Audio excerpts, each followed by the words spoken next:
Here we are, ladies and gentlemen, live at First Attack 2023. It is time for the Street Fighter 6 Top 8. Are you guys ready?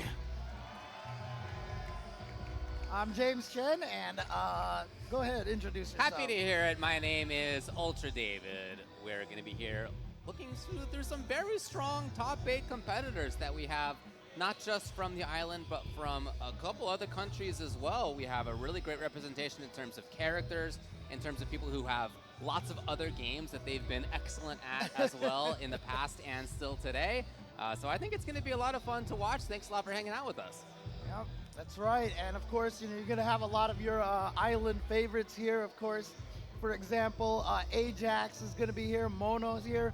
Two of the representatives from Street Fighter League on the Red Rooster team. Let's go. That's true. I'm an honorary member of Red Rooster right now. I see that. And we're going to be starting out with Todakai. Todakai, of course, doing extremely well at EVO this year as well with Very that strong. JP. Yeah. So excited to see how he's going to do over here. Excellent player. This is the top side of winner's side. If you'd like to check out the bracket, just go to Start GG, look for First Attack, then look for Street Fighter 6. You can see exactly what's up. And his opponent, we're going to have coming up to the stage shortly. Yep, one of the guys that I mentioned, and that, of course, is Ajax Fidelity. I mean, I commentated him playing Tekken earlier this weekend. I saw him get second place in Dragon Ball FighterZ. This is a talented kid. Absolutely. He plays everything. Yeah, he's really good. Learns fast, very inquisitive, applies lessons very quickly. And this is going to be a good one between two players who are very strong. As you mentioned, Todakai's had great success, not just this year, but for many years at this point. He's been a top player coming out here from Panama. And Ajax Fidelity is on the come up even still, even as over the last couple of years he's had fantastic performances at Street Fighter League. He has made it far in tournaments in person as well, and he is doing another Street Fighter League this year. And of course, this weekend he's got a chance to take the prize for Puerto Rico. Yeah, and one of the cool things about it is, nowadays the way that the FGC is kind of structured, Ajax, as soon as they found out how good he is, he's getting all this tutelage from Mono and so many of the other people here in Puerto Rico. Yeah. So really giving him a chance to succeed. And even Mono getting him back onto Street Fighter League, I think is really, really awesome. Yep, he had some of the hypest moments in the last year's Street Fighter League, so really happy to see that he's back. Meanwhile, Todakai, of course, as you mentioned, from Panama. And, I was talking to Todakai earlier. He was telling me that there are a lot of killers in Panama that just don't have the opportunity to travel out, Obviously, shout-outs. I know I saw Sherry Jennings out there in the audience somewhere, but shout-outs to her with the E-Fight Pass stuff, always working on trying to get more people out. But, oh, wow, they're going straight. They're starting already. But, yeah, obviously, visas are always the issue, but one of these days, I hope we can get to the point where it's like, I'm a Street Fighter 6 player, and the visa officer will be like, oh, good luck, and there you go. Good luck. Here we go, beginning the top 8 on winner's side. Let me hear you out there. Todakai on the left, JP, of course, Ajax Fidelity with Juri. You don't see Juri at this high of a level very often anymore. There's really only a few who are still doing it, but even just last weekend at ECT, we saw very excellent placing. Yeah. Second place for Juri. It's definitely interesting because Juri and Cammy, I feel like, are in this very similar field where they started out and everyone's like, these characters are super broken. And then, like even at the Singapore Major in the top 64, I think there was only 1.5 Juris and 2 Cammies.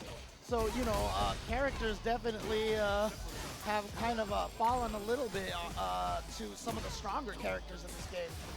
Oh, baited!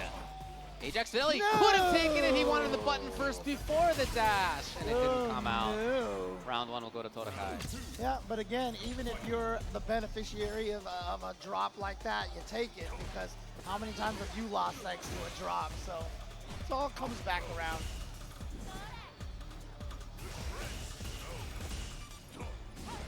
All right, just goes for the EX projectile right there. Of course, without any Fuha charges. That's the only way to get a decent projectile going. Yep. Back crouching medium kick from JP. It's such a good button. Oh, we're just going to go straight into the level 3. Okay. You see Ajax Fidelity right there, low on drive gauge, so definitely wanted to build that back. Yeah, to get more, he would have had to burn himself out, and it just wasn't worth it at this point. Threatening the approach slowly. There it is. Oh, yeah, faded it out again. So this is interesting for Todakai right now. It's Todakai. He's got to think about, really rethink about using this OD amnesia here. You're trying to get the JP player to not do EX amnesia, huh? Yeah, all JP players should stop using it, honestly. Oh, well, it is killing him right now. It's not good, It's dude. not good. It's clearly weak. So. Needs some help. I know. There it is. Right? And since it was a grab, this is a big combo. I mean, that was a lucky situation. Lucky one, just a pure old, probably about 55%. Yeah, I mean, honestly, like OD Amnesia, Tundra Storm, they're kind of like in the same Almost. level, right? You know, almost the exact same moves. There's the grab, and evened it up on life just like that, despite such a strong start from Ajax Fidelity, and now zoning, full screen begins. Patience now begins that we're at mid-screen. Yeah, this is tough, because if Ajax ends up losing this, it feels like he should have won, because that first round he had that, just dropped the combo. I've got to watch it. Oh, he was ready for it.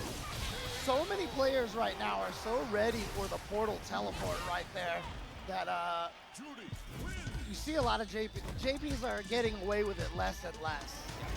I think that's true in general for JP. He's still going to continue to be very strong, but you know, it was the case that there was certain bespoke knowledge out there among the true experts about how to handle JP. And now I think that's really filtering down. Again, though, he remains one of the best characters. Oh, yeah. Top three in the game, right? And again, you know, between Ken, Luke, and JP, whichever one you think is 1, 2, or 3, everybody's correct. Yeah, it's all good. Oh, man. Mauling right now. And this is why a lot of people thought that Juri was very strong at the beginning. And to be fair, I think she is still very, very strong. Sure, I'm with you. But her rush down capability is so strong, and then having projectile into drive rush is always a really powerful tool to have. Yeah, and the movement just in general is great. That was so fast, although it was regular parry, still. Yeah. Look how much space she can cover. One of the only characters that just almost feels like she keeps gaining speed as she drive rushes across the screen. All right, what do we got out of this? The level 2. All right, goes for the Setting safe jump setup. Pressure, yeah, really not amounting to a whole lot. Amounting to a ton of parries, actually. That's full drive gauge Todakai. Oh, but what a nice, perfect parry right there from Ajax. Ooh, just gets slapped by the cane. One of those high fine situations. More charges now. Oh. Again, it's baited. Taking the opportunity to get a charge back. There it is. Yep, going for the fireball meaty. Obviously, OD Amnesia won't work. Oh no, was that portal by accident? Yeah, I think so, because the shaking of the head is the tell there. Not what he was hoping for. And so now he's down 0-2 at this point. Again, it's going to be 3 out of 5 the whole entire way. Well, obviously, you want to start this by trying to stay in the winner's bracket as long as possible. Hey. Okay, there we go. Doesn't go for the back throw. Instead, just, oh, I see. He's got the side switch combos. Ajax goes for the back throw, though. Right in. Countering it. I wonder what the button was. Yep, and counter hit again, trying to mash in between the light buttons. Ajax gonna be able to get the drive canceled, finish that off. Head shaking again from Todakai. Yeah. He is in trouble right now. Yeah, this is as long of a journey to try to win this as possible. And now we're going into this. Let's see what setup Ajax uses. Looks like he's gonna go for the safe jump again. Oh, not even without. What a great read by Ajax Fidelity, man. A lot of people would have gone for something else in that situation, but he is way ahead. Yeah, he's just like, you know what? You saw the safe jump last time. I know armor beats safe jump. Yeah. So I'll just jump, do nothing. Almost dead, and there you go. Ajax Fidelity. Yeah, I mean, hard to come out of a match like that feeling like encouraged at this point, you know. Yeah, so. yeah. I mean, whatever the button issue was, that's a bummer. for Todakai. But even on top of that, that was just so much control and excellent mix-ups and understanding of what his opponent liked to do and what the ways that his character had to bypass, get through JP's options, to blow up JP's options, even his defensive one that everybody likes to talk about. Sure, he did he take 55% from EX Amnesia once? Yes. But other than that, he did just a great job all over, and that is why he's going to be in winners finals. Yeah, and I mean, very few people here are probably surprised by that. Ajax, probably one of the favorites for this tournament at this point. I felt like those were two of my 3 or 4 favorites. So. Exactly. That was probably one of the key matches right there that was going to determine who's going to win. So totally. We have 2 other players coming in for winner's side on the other side. And we'll get to them as soon as they're ready to do their entrance. But again, like you said, good representations from players from all over the place. And, you know, you might see a repeat character here potentially. Maybe. Yeah. Eventually. Once they're ready for their entrance. All right. How's everybody doing? I mean, doing great out there? Having a good time? Look, I just want to say, again, I know I've been saying this throughout the weekend here on commentary, but Puerto Rico, beautiful, beautiful island. Yep. Wonderful, wonderful place. So much history, so much, just so many things to see here. So if you ever have a chance to take a nice vacation, I think this is a great place to go. So much moist JAK! Give it up. Big applause. Yo, look Big at that stare down. Look at that stare. Will he take such a serious look into the match? We'll find out soon. Again, like we mentioned, representation obviously from the States here. And just a kid, or I'm sorry, JAK now. Oh boy, yep. I think he took Texas Showdown this past year, so. Oh no, here comes his opponent. I'm gonna. Diegubis! There you go, Diegubis with the Garfield, ready to go. Representing Puerto Rico. Thank you, David, for that pronunciation save right there. What do we got there? Is that a kitty cat? It's a Garfield. Is right? it a Garfield? Yeah, he has a Garfield. Okay, all right. Saw it earlier. Puerto Rico has, well, Old San Juan, maybe I should say, has a long history with cats. If you ever want to hang out with cats and you were looking for a place where cats just are walking around and hanging out and ready to be petted and given food and hung out with, Old San Juan is a great place to do that. I can tell you from experience. Yeah, David was just showing me all the pictures I sure was. of all the cuddly little cats out there. But right now we have these 2 cool cats on stream right now, on stage. So Diegubis beat Mono 2-0. He also beat MrChupy 2-1 to get into this position. Yeah, and if I'm not mistaken, Diegubis also plays a JP? I had heard that it was Marisa. Oh, Marisa, that's what it was. Yeah, Marisa, you're right. Okay. And of course, JAK playing the Juri as well. Yep. So, you know, interestingly enough, if JAK actually takes this, we may end up with a Juri mirror in winners finals. Wow. That dude's having a great time. Wow. Maybe already had too great of a time. Last night was a rager for that cat. He's definitely seen some better days, I feel like. Oh, dude, you see it? You see Diegubis right there? Get into it. Get into it. Yeah, JAK, nah, he's just chilling right now. Oh, he's been here many times in these situations. Yep. But again, going to be using that Juri, but going to be a very different match than what we saw against Todakai, because obviously Marisa wants to get in your face and just punch you a bunch of times, or not even necessarily a bunch of times. Yeah. She would love to punch you twice. Well, a good start for JAK right there with the crouching medium kick drive runs cancel, the classic right there. So much the fact that Capcom knew to nerf the scaling on crouching medium kicks by a lot. JAK putting himself in a great spot. Yeah. Again, at a spot where he can set things up. It's just, well, that's a huge punch. start. One punch. Oh, what a perfect parry. Yeah, not going to be damaged, but you just change the momentum, shift the momentum of the match completely, and now you've burned him out, and he's close enough to the wall, build up a charge, should be able to get the kill off of this. Jak looked really good in that round. What can you say?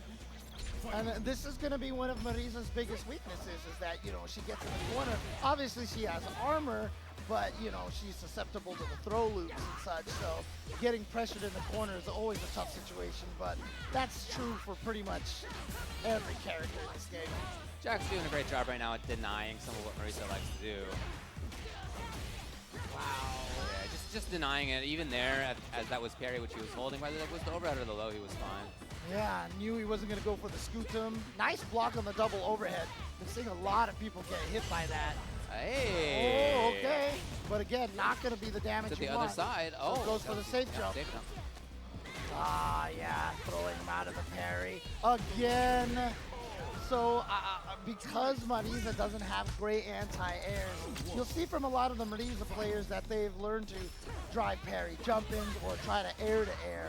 But at the last second, it's almost always the drive parry. It looked like Jak just recognized that and said, that's my guess, and he was right. Yep. He backs way out of there. Oh. That has been blown up twice so far. 2 Superman punches, both of them beaten up. Oh yeah, the projectile right there catching. Yeah, let go of the armor already. There's that meaty. Okay. Okay. Instead of going for the grab afterwards, goes for the low, catches people trying to walk back or jump away. Yeah, but Jak's totally fine with that. That's not a high price to pay against burned out Marisa. It means that her pressure's over. Exactly. Okay. Oh, Doesn't that go is for any fun. follow-up there. Maybe was scared that Jak was gonna try to perfect parry the punch. I mean, you can just punish it. Yeah. Hey. Oh no. Yeah, having one of those buttons that hits so far down like that jump strong from Juri is really nice to have. Oh, this is gonna be that. 2-0 for Jak, just like that. Well, if anybody's telling you that Juri is not a strong character, Puerto Rico is showing you otherwise so far with Ajax and Jak. I just now even notice how similar their handles are too. So we could potentially have a Jak and Ajax. That's going up true, against both each with other. Fidelity to Juri. Well done. What's going on here? Button change. He's Zangi? Zangi. What an Zangi, baby? interesting choice here. Now, I've been playing a lot of Zangief recently. I think the character's more fun than I remembered. Okay. Than it was when I first started, but still a lot of work. And Yeah. you know, the mobility of Juri is going to be a problem. And I mean, you think Marisa gets rushed down in the corner. I mean, Zangief may have the worst defense in the game. I highly agree with that. Yeah. Oh, too far away for the light kick into the pinwheel. Oh no. Too close? And it hit? Yep, here we go. No fear. You just, you can rush him down. Yeah. Of course, he can parry like anybody else, but... But, of course, the advantage of Zangief is that if he gets you just maybe a couple of times, he could drain all your life. But this is a tough situation right now. He doesn't have a lot of health left over. And for Zangief, that health is basically just sacrificial life to try to get in for the SPDs. Jak setting it up right away. Each of these rounds has been him getting into the corner, into the jungle here right away. Got him even on the dash. Okay, here we parry to go. the corner, surely. Yeah. Back throw. Goes for the back throw instead of Trying to get some Oki, hoping to see that Jak would jump away. That didn't happen, but what's the Oki? Oh, jump Interesting. strong. That was weird. Or drive rush into jump. I wonder what he was trying to bait out, or maybe just trying to go for a surprise. But Jak is going to get this hit, and but Zangief's basically going to have a sliver of drive gauge left. What a match. Jak skates through into winners finals. It will be Ajax Fidelity and Jak in winners finals. We'll see that in a while. We got a lot more work to do before we get there. Jak will have to wake up He's sleeping, actually. He's got glasses on that make it seem like his eyes are open, but they're not. They're actually just drawing. Those are just drawn on. Yeah, they have the same eyes in real life at the moment. Exactly. Uh-oh. It's the stare down. It's the stare down. Can you win the stare down game? That's the question. Oh. In the end, we are all family and friends. We all won that one. All right. In loser's side, which is where we're going to head now, we have 4 players in there. We'll get to them as soon as they're ready to walk in, but they're not yet. Let me just tell you, it's going to be ScrawtyVermillion versus Red Rooster Mono in loser's side, and it will also be BFL MrChupy01 versus Red Rooster PRBigButtJackson. Thank you. Thank you for letting me say that. I really. Is he a Honda player? He's got to be. Come on. Not. Got the big butt Jackson, right? So. That's less about the character and more about the meat space. That's an IRL reference. Hey, here we go. We're going to go down to that bottom side. Oh, and it will be MrChupy01. Yeah, Chupy01 already top 8 this weekend in Guilty Gear Strive. Got to commentate his matches. A Bedman loyalist, so he definitely likes the odd characters here. Cool. Because he is rocking the A.K.I here in First Attack. And on the other side, his opponent, the one, the only, Big Butt Jackson!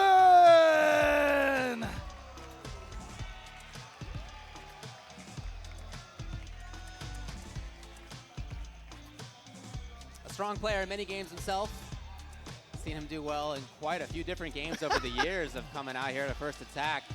Great to see him and MrChupy up here in Street Fighter 6 top 8 as well. Oh, he's bringing. He got his own animal? He actually got to bring up Relinguilin Garcia Garcico. Leos Nation is lending him, my #1 fan here in Puerto Rico. Showed up on Saturday, and the Penguin sitting on the front row chair and a sign in front of him that says, James Chen's biggest Penguin fan. I saw that. That's great. That was very funny. Very cute. Relinguilin Garcia Garcico is its name. So MrChupy on the right, as you mentioned, he is playing A.K.I in this game. And for PRBigButtJackson, there's a couple of choices. JP is one that he was using for quite a while as he marched through this tournament. But at one point, he also switched to Jamie when he felt like JP wasn't cutting it. He tried Jamie and lost in that match, and then switched over to try JP, and then switched over to Jamie as his solution, and won. Okay, all right. So, you know, this is a guy who's got a couple of different choices. Yeah, I mean, it'd be interesting to see a Jamie versus A.K.I match here, because clearly 2 characters that are not considered particularly strong. Look, I know Daigo said that A.K.I has no life and basically is unwinnable, but I don't necessarily agree with that. She could definitely use a little bit of love, but again, this is one of those games that I just feel like B+ might be the worst character tier in the game, frankly. Okay.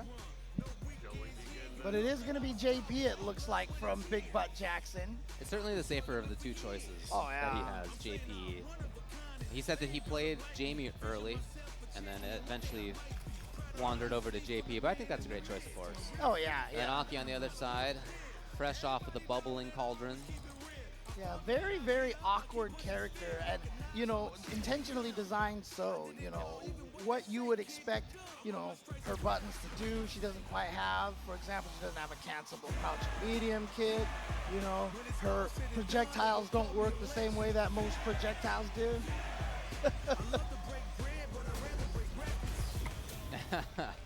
And I love the faces still. Oh, yeah, it's great. An honor here on the Suval Hall Arena, which, as you recall, was the epic climax of the World Tour mode. I will say, okay, as I have not finished it yet. As you recall. No anti-air. Actually came out with a standing medium kick. That's plus. Yeah. It's the only one that's plus.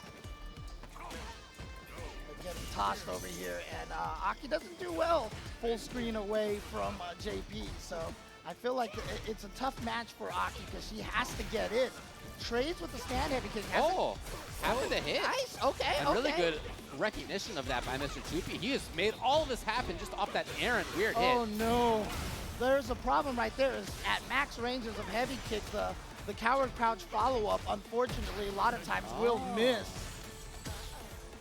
BigButtJackson trying to get away. Wow. Flipped. Plus frames. That's minus right there. And I don't know if BigButtJackson knows that. Well, it should be +1 at the moment. Oh, you're right. He's burned out. He's burned out. Good call. I forgot. Yep. That, well, maybe you're right, because that was not. Yeah, and even in that situation, because it's only +1 in that situation, a 4 frame will beat the throw. Yeah. Because it's 5 frames. Jumping away. BigButtJackson. Okay, hoping to get some distance. Oh, that's punishable. Yeah, huge opportunity now for BigButtJackson. Right. No anti-airs again for It's a little Mr. awkward Chupy. for her. Yeah. There it is. You got to be early on it. I haven't seen MrChupy use crouching heavy kick, which also works as a good anti-air. Okay. Sniped from far away. BigButtJackson's a little rough on drive. Ooh, nice. It might be now. He is poisoned. He jumps out. Yeah, poison, just 500 damage. Not enough to spur you to try to hit Aki that badly. Whoa. Oh, nice. That was such an odd angle. I didn't think that was going to work. Okay. Oh, here we go. Amnesia. Oh, I thought that would have been fast enough to punish, but gets the Level FE 3, I low. would think, yeah. This is, as much as anything else, just a chance to take some time. Get some of that gray up. Yep. Oh, Jackson trying to get the burnout here. And actually, Chupy burns himself out, so now this is a really dangerous situation. Oh, he almost had the combo to level 3, which would have been able to kill in that situation because Chupy was in critical art.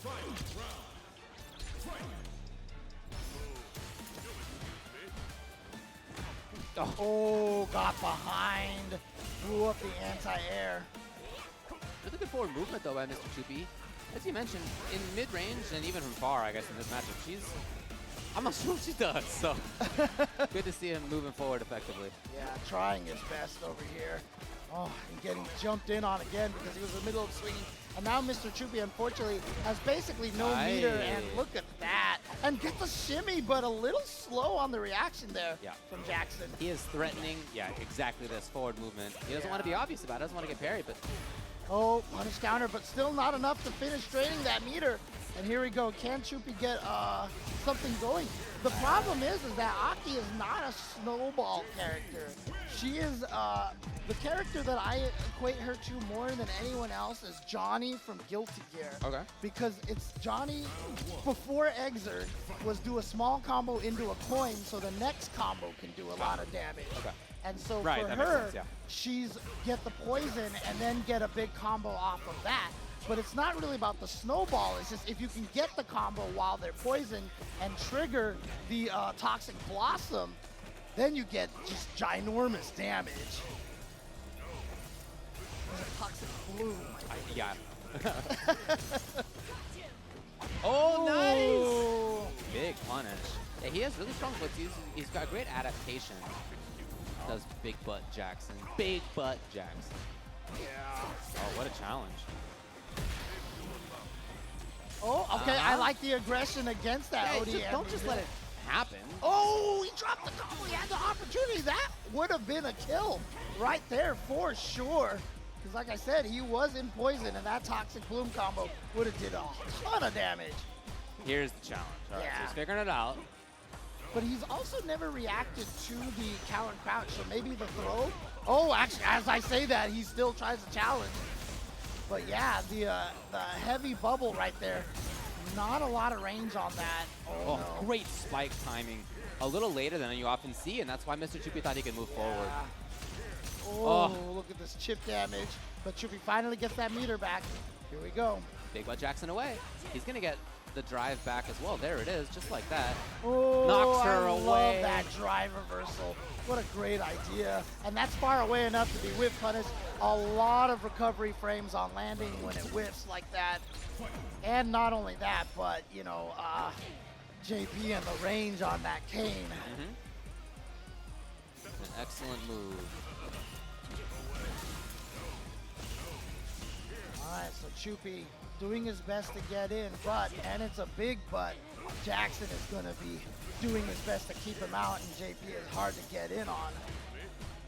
Not just that, as we see, he's got credible everything, you know? It's not just zoning, as you know, right? He's got great buttons, and he's got great forward pressure. That said, speaking of forward movement, Chupy. Oh, no, drops the follow-up there. Wasn't sure what he was thinking of trying to go for. Oh, hey. Wins the Russian, and that had to have been an execution error right there. Yep, but good on Mr. Chupy to take advantage of that. Yep. Take a round in here. As he slowly tries to move forward, he would love to just push PRBigButtJackson backwards while he can. And whenever you get hit by that stand pierce, man, you're floating back. You're ending up at full screen. But at this point in time, I feel like Chupy hasn't really given Jackson any real pressure at this point in time. So I feel like PRBigButtJackson is really playing by the seat of his pants right now. PRBigButtJackson. Oh, okay, all right. Sneak that in there. Kind of a little Hail Mary there, but really, honestly, not even going to catch up in life at that point and still burnt out. Really harassing. Okay, finally got something out of it. Something about that looked wrong when he's just swinging at the cane and she's just like, no. Hanging out, yeah. Trying to snake away from it. Oh, what a Great prediction. nice. Yeah. Again, as I've told most people, if you run into a ground spike like that while moving forward, it's because you were obvious and Yeah, they you got predicted red. it. Yeah, exactly. And it's basically a mix-up at that point. Mr. Chupy back to the cauldron. Bubble, bubble, PRBigButtJackson. Dash Shakespeare. That is your Shakespeare quote for the day. Thank you. Double, double, PRBigButtJackson. I mean, I guess double, bubble, PRBigButtJackson would work too. So. I was trying to say bubble. Bubble butt's where I was headed. Right. If you could believe it. I was trying to help with that a little bit, so. Oh, God, the cane!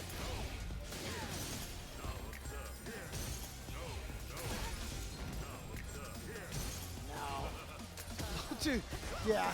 See, as you said, it's not even just the zoning, but PRBigButtJackson really just has control of whatever he wants to do at this point. Yeah, he's definitely a strong player, and you see a lot of adaptation in here. Now, one thing I have noticed from Mr. Chupy, when he does get you with the heavy serpent lash, he often goes for that medium command grab, command dash and the throw. She has a lot of different options that she has off of that, and it's good to mix them up because that's where the majority of her offense is going to come from, is post heavy serpent lash. Well, it's not looking great for Mr. Chupy here on loser's side. PRBigButtJackson just a round away from sending Chupy out of the tournament.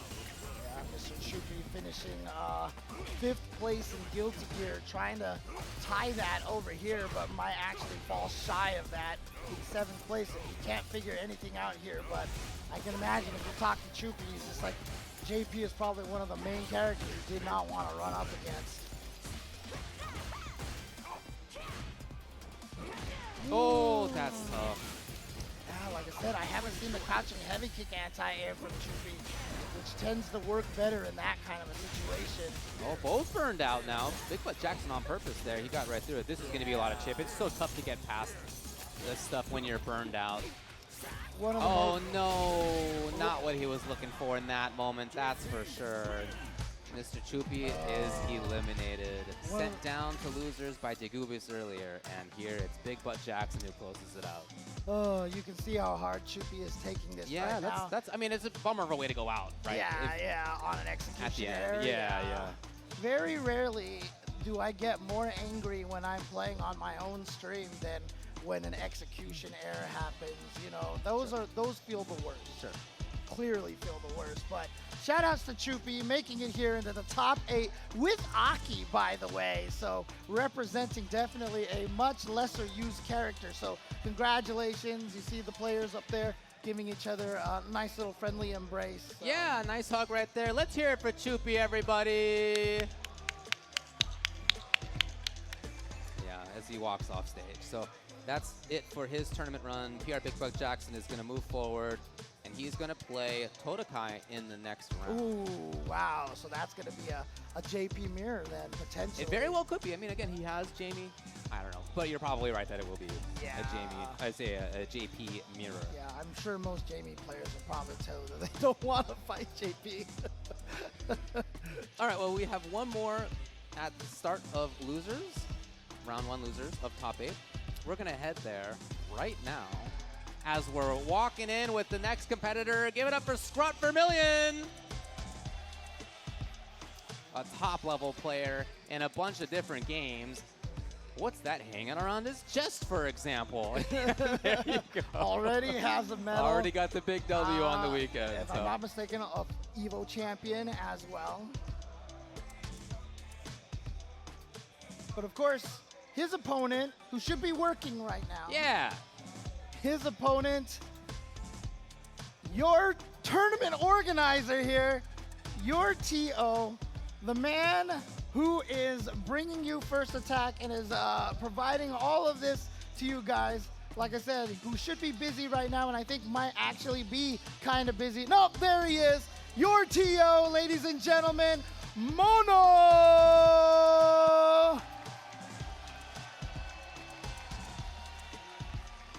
Mono, of course, well known for his Fang play in Street Fighter V, even winning CEO 1 year with that character over Punk in Grand Finals. Yeah. Tried to make A.K.I work and has not found that success yet, so sticking with DJ for now. Yeah, I think that's a very understandable call at the moment.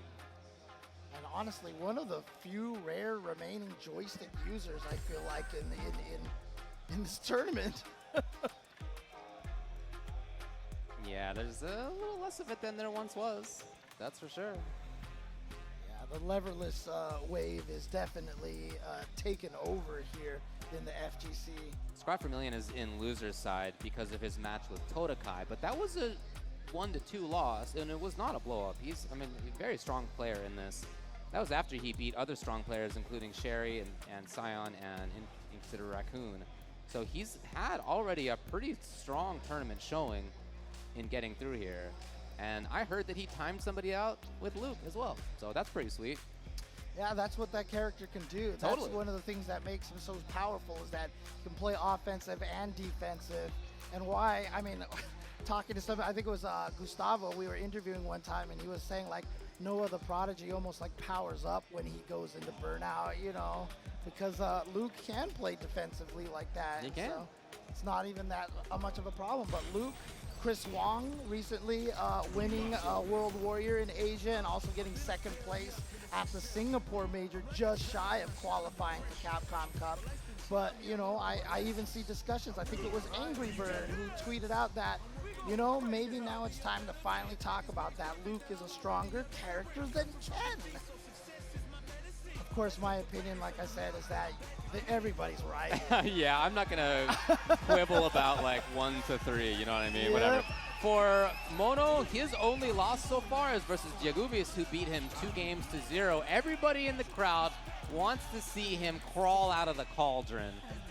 And we'll see what his choice is. He looks like he's thinking about it. But, I mean... Meanwhile, Scrot is just singing along to all the lyrics. He is going to go with the A.K.I. He's locked in on A.K.I for at least game number 1. Scrot powering up. I appreciate the fact that Scrot knows all the lyrics. That dude was singing, even before they got back on camera, he knew everything. Here we go. So here we go. Mono gonna try his hand at Aki as well. Yeah, we'll see if there's any differences. Of course, everybody has a different take on each character. And when a character is new, I feel like it's much more common that you'll see different ideas. Now, that is something that he told me about, because Sandblaster is so fast, if you ever go into Coward Crouch and he Sandblast, you can always get the torpedo to hit him because the fireball just passes over your head so fast. What a perfect parry! So Mono starting off pretty strong here. Got the hit, but did not commit. Hey! Brought with the reactions. Denied. Just like that. Punish counter every time. That's something Scrot's now going to have to think about. So that's probably why Mono switched to this character, because has some character matchup knowledge. Yeah, that makes sense. That's minus. Yep. Looking for a burnout. It didn't quite come. And Luke can kill you right now in one hit. Even less now. Oh, but there it is again. Even EX, I think it's fine for Scrot to test to make sure that even EX there was going to be punished. You got to know what you're up against, and now he does. Oh. This is something that Scrot's going to have to pay attention to here. Yeah, we got to see a difference in how he handles these neutral situations. By the way, I just want to say I love his sponsor name up there. Mom Heart. I hear that. Mom less than 3. Let's go. Shout outs to all the parents that support their kids in this hobby, by the way. If you guys haven't seen it, you should go check out that tweet from Jabril. Hey. Oh, there we go. Look at this. Mono doing the work here with Aki.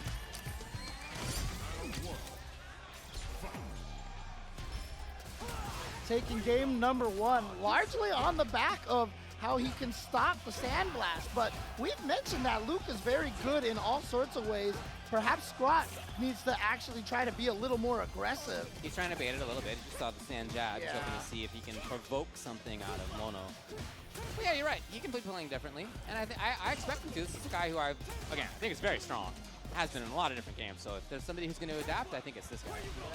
Oh, too far away though, even for that crouching strong. But look at this, gonna get the jump over. Gets the knockdown. Oh, I like that read right there from Mono. Goes for the jump, air to air, and then gets the back throw. Now has the corner. Plus. Oh, regular dash forward. Oh, On reaction. Like last frame right there.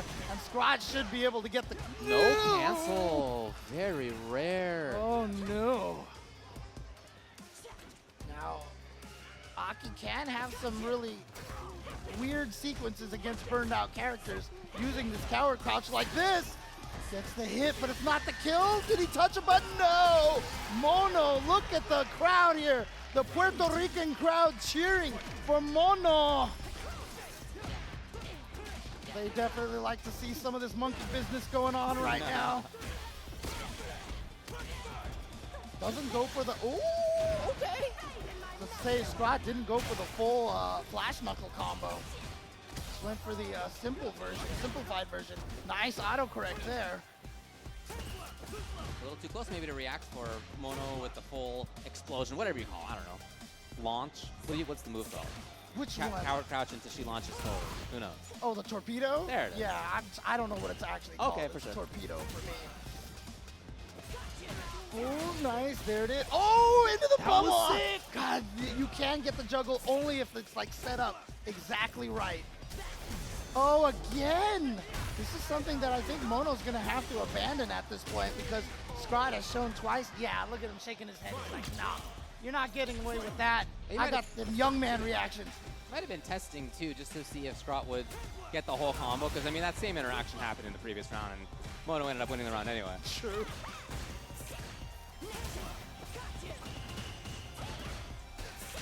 Oh, interesting.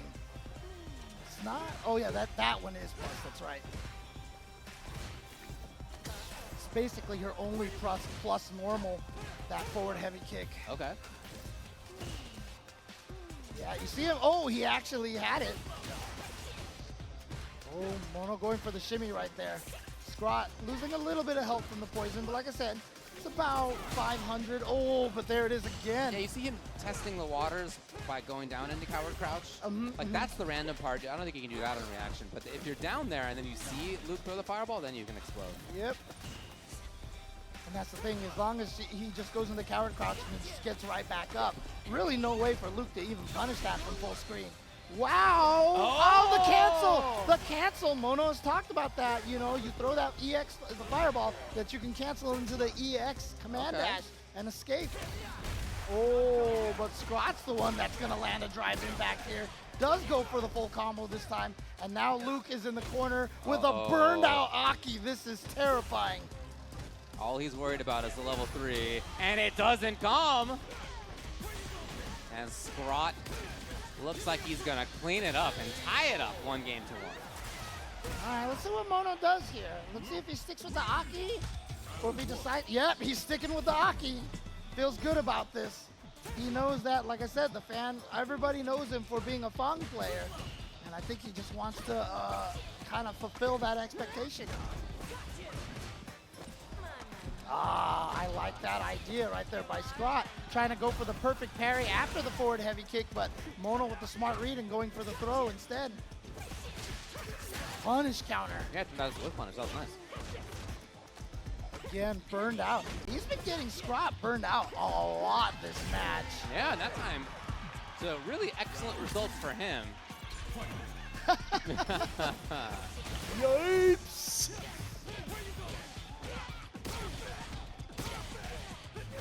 Okay, just for the setup. Yeah, hoping to bait out a grab.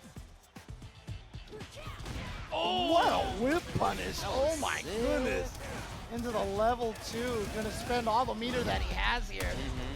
Figures gonna build a lot of meter back. Wants to take this round over here. Didn't get the charge. Yeah, but he's still in a great position.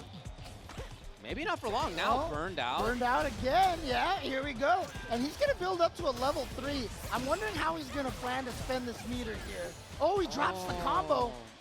Oh, unfortunate. Level 1's now ready for Scrot, so he can't get got quite as easily. We already saw that he has the reaction to drive impact. Oh, now he's in the corner.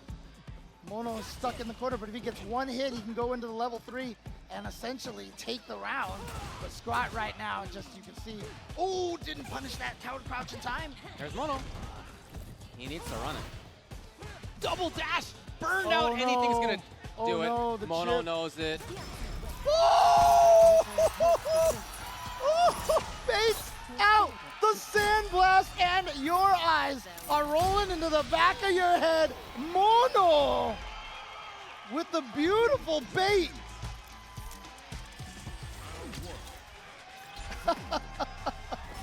See some of the fans in the audience in literal shock.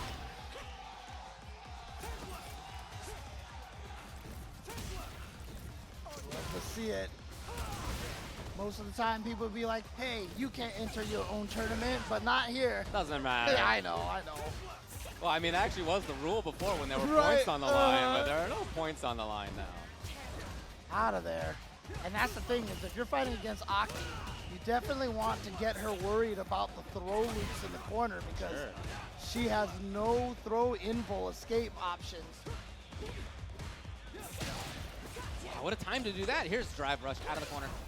Mono switches sides just like that, and although he's only got 1 drive bar, he can still be a threat. Staircase it. Yeah, nice work. Walking up the strengths of buttons. Scrot. Again,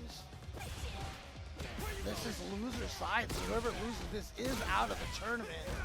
There's that setup, and does go for the throw this time. Yeah, there you go. So trying to go for the throw loops, and now that sets up a lot of stuff. But you know what? Scrot's gonna get the hit here. Sets up kill on the next one is what he's hoping for. Mono interrupts. He cannot get whiff punished. He knows it. He can't even eat a jab. Nothing like that's it's gonna turn into big stuff. The jump is worst case. It was not canceled. That's the second time we've seen that happen to Scrot. The crouch heavy punch, no cancel. Yeah, you see him trying to shake it off right here. And now Mono's deciding whether or not to throw a loop in all of a sudden and switch to DJ. Yep, he's got to just win one game at this point in this set. And the question is, The does crowd, he feel like... the crowd is chanting DJ. I think that's probably the right call here. He had some ideas about how Aki was supposed to go, and we saw that in games 1, and he took a couple games doing it. But now Scrawt's clearly catching on. So going to the character who he has mostly mained, who is absolutely, definitely stronger, I think is the right call. And in fact, you know, some discussion from people on social media recently about how strong DJ is, and I actually had someone message me at one point telling me that DJ has the second most success in all the World Warrior and Premier events so far for the Capcom Pro Tour. So like Xian and Fudo have won? Is that what that means? Xian, Fudo, there's like 3 DJ too. players? Okay, all right. He's very good, but okay. Oh boy, here we go. I mean, just about the only weakness that DJ has is that he doesn't have the crouching medium kick into drive cancel. Yeah, I mean, he doesn't have the best burned out defense. He's got to have a couple bars for him to be a threat defensively. But he's, I mean, very good, for sure. And Mono's got the big connection. He's at match point now. See Mono stealing a side glance at Scrawt. Yeah, right he always does that. That dude is always looking at, I'm telling you, keep an eye on his eye. He's always looking at the opponent. Yeah, it's one of the beautiful things to do. Something that online players don't realize is a valuable weapon to have. Hey, oh, the check? Caught well. Yeah, very hard to check DJ's. Yeah, that might have been why he wasn't ready with the big wow. Just cool, man. There we go. And now, do you got the rhythm? He does. Into the throw, and he's also burned out. This should do it right here because DJ dishes out a ton of damage. That combo wasn't even remotely close to being done. Mono eliminates ScrawtyVermillion and continues forward in the loser's bracket. All right, you can hear it in the crowd. Up next, he will have to play against the person who sent him to losers. Diegubis, it's the run back. But before he walks off the stage, give it up for ScrawtyVermillion in 7th place.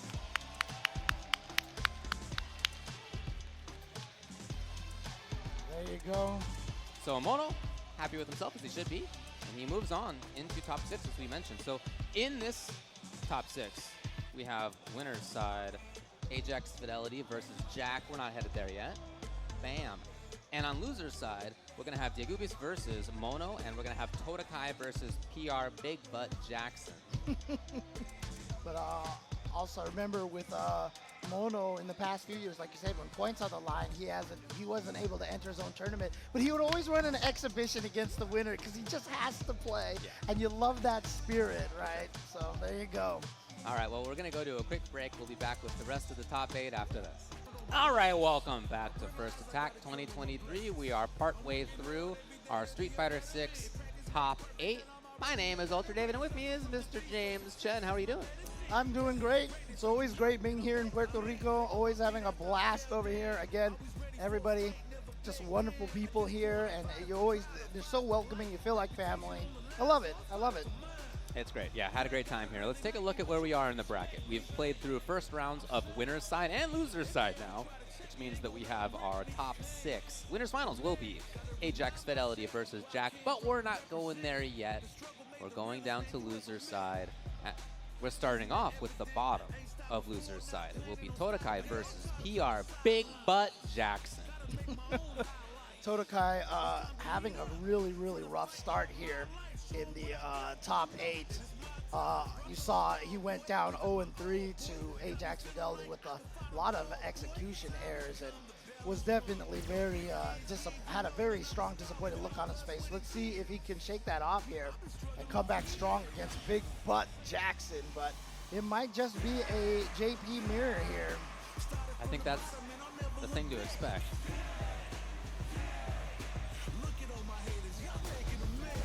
JP versus JP it is. But fortunately we got the 2 different costumes. Makes it a little easier.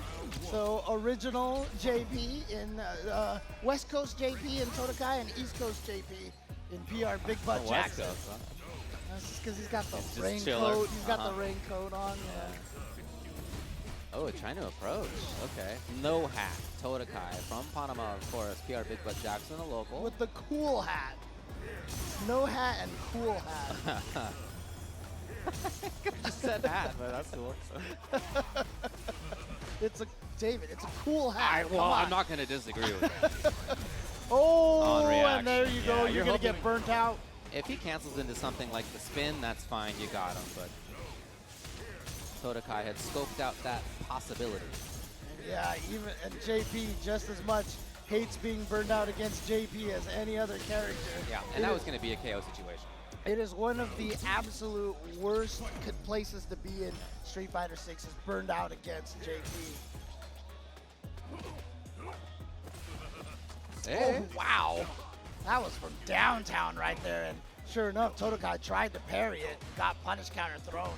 Nice little 2,000 damage there. Uh-oh, same brain cell going on.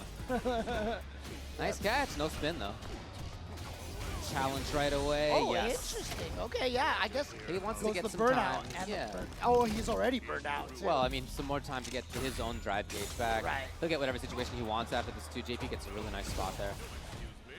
Yeah, and again, that burnout situation, not fun. You see Todakai building all of that back.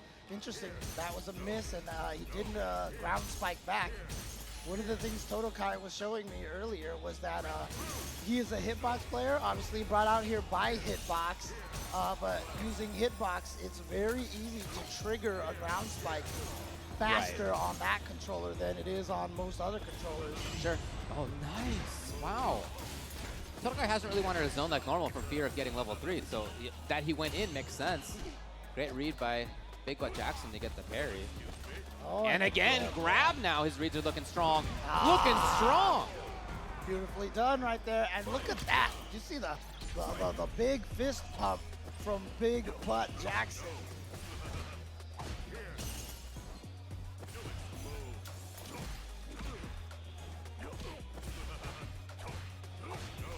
Slow stuff. Oh, is that close enough? Oh, no, just outside of the range. That's almost always like one of the best times to drive impact someone when they're just gonna hit it. Oh, no! And rather than spending something to burn himself out, he will just go into level 3, deal a bunch of damage. And again, like we mentioned before, JP's got a good spot after this. Yeah, and then I looked at Todakai, definitely threw his head back. Just kind of like, man. Okay. So something's going on here. Okay, well, here's a great start for him. He could burn PRBigButtJackson out if he would like. It's going to be level 3 that he spends on it to do it. CA. Yeah, so this is going to be huge amount of damage. It's not going to kill, but they're both going to be burned out. But Todakai obviously going to recover first. And he's going to be able to start with the pressure right away. Yeah, definitely willing to take that trade. Very closely fought. PRBigButtJackson. Deep in thought. PRBigButtJackson. Ooh, he's going to get hit by the cane. Gonna get spanked by that cane, dude. PRBigButtJackson. Slapped him away. What's the second player's name again? Todakai. Oh.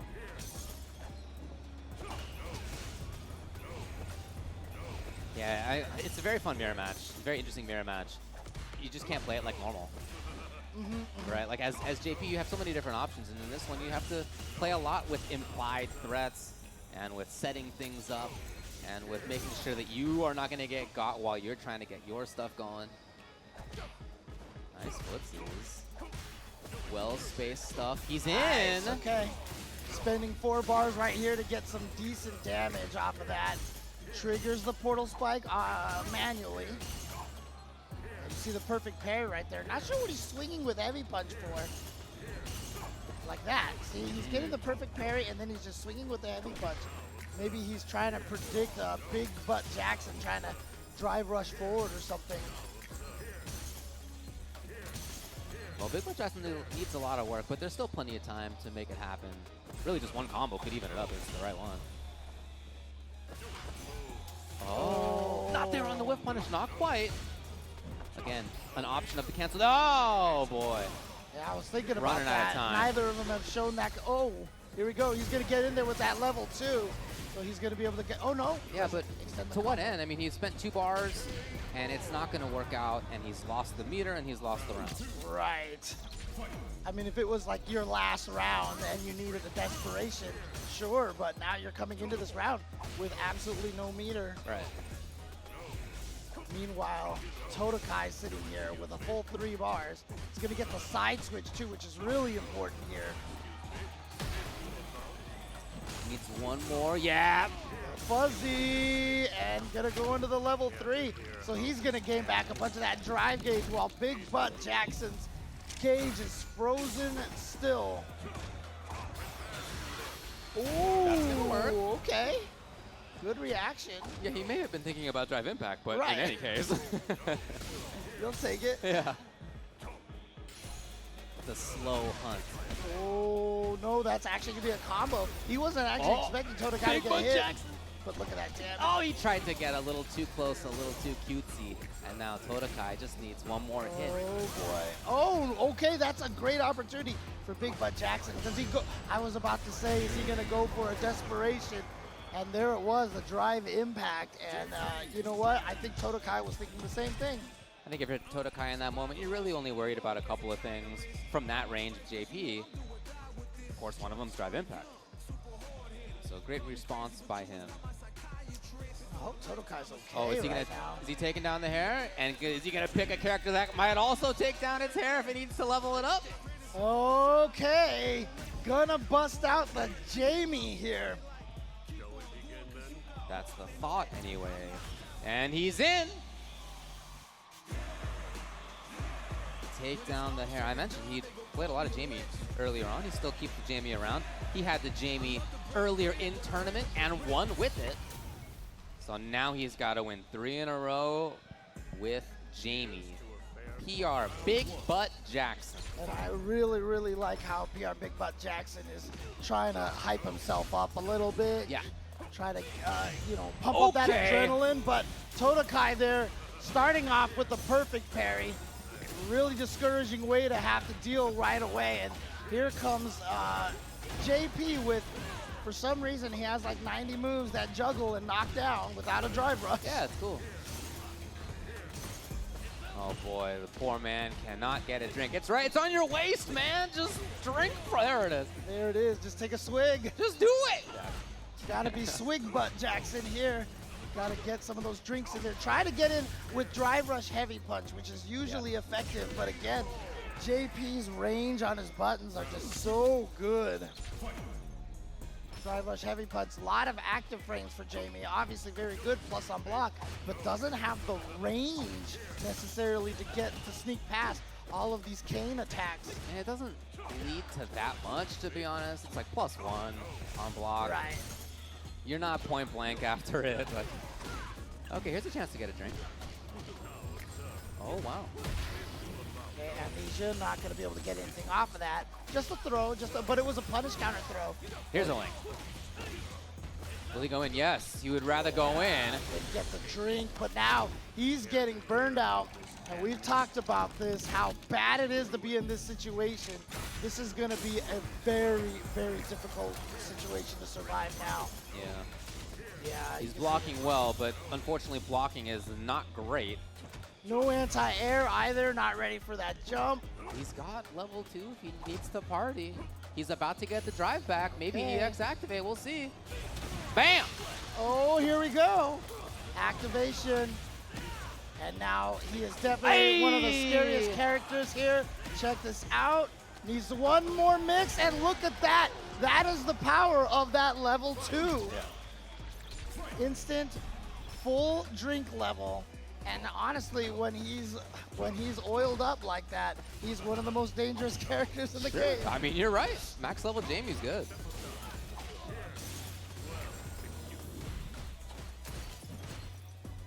Nice patience here. Okay, gets the distance. Still not enough time to drink. Oh, okay, that was the part up there. Go for the reset. I love it.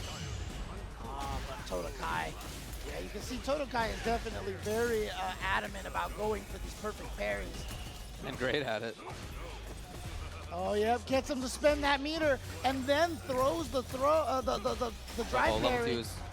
And so if Todakai finds it, he might just go into super. No, okay.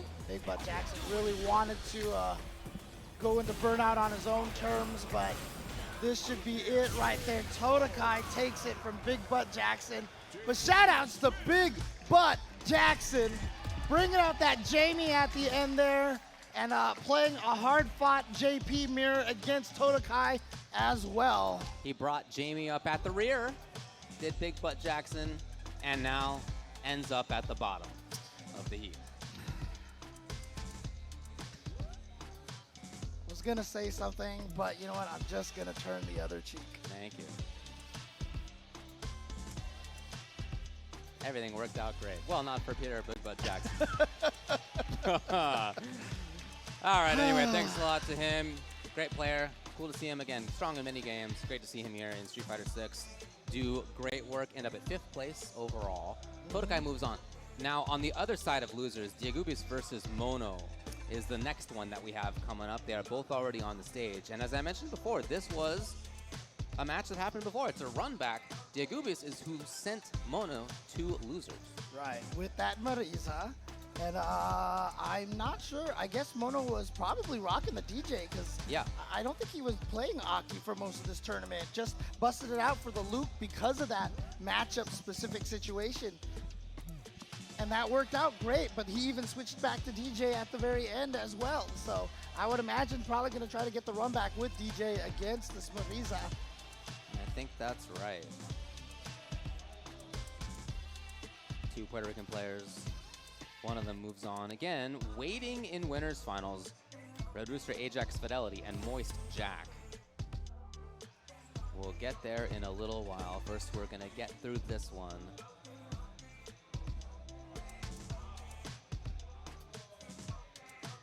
Mono leveling up. Cat calls in the audience. Look at that. Going to his full jersey over here. His Monster Energy jersey.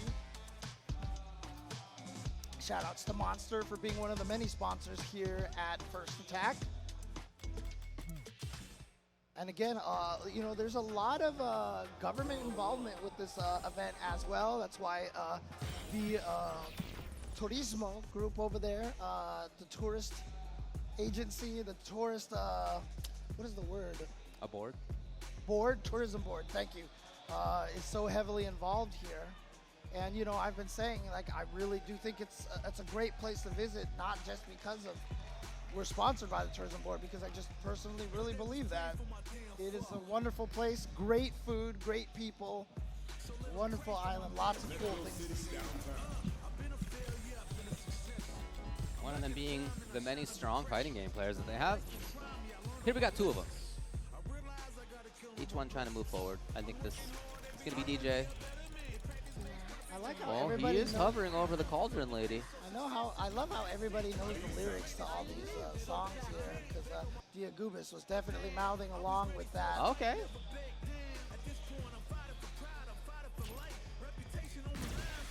Reputation on the line. It's Aki that he went into.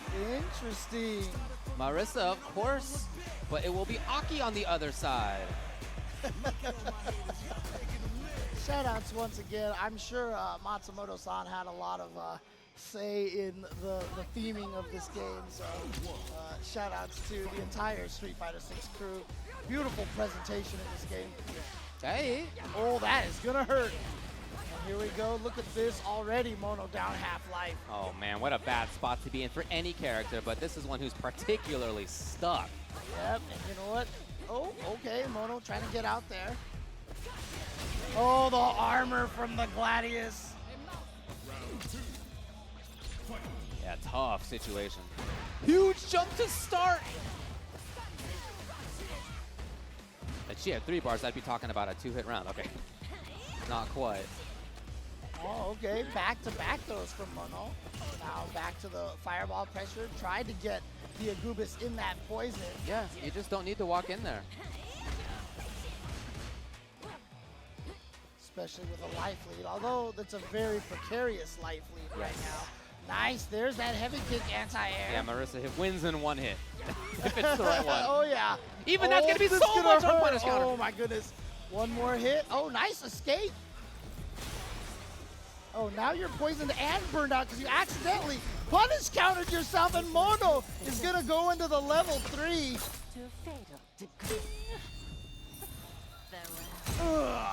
Oh, she lives those extra hit points. Oh, boy. But yeah, I thought we might have been looking at a situation where Mono was in before in that last set versus Scrot, where you jump in and you might as well just do it. Right, just level 3 at that point. Because it might have even just chipped him out to death. Ouch! Oh, boy. Oh, boy. That's one touch right there.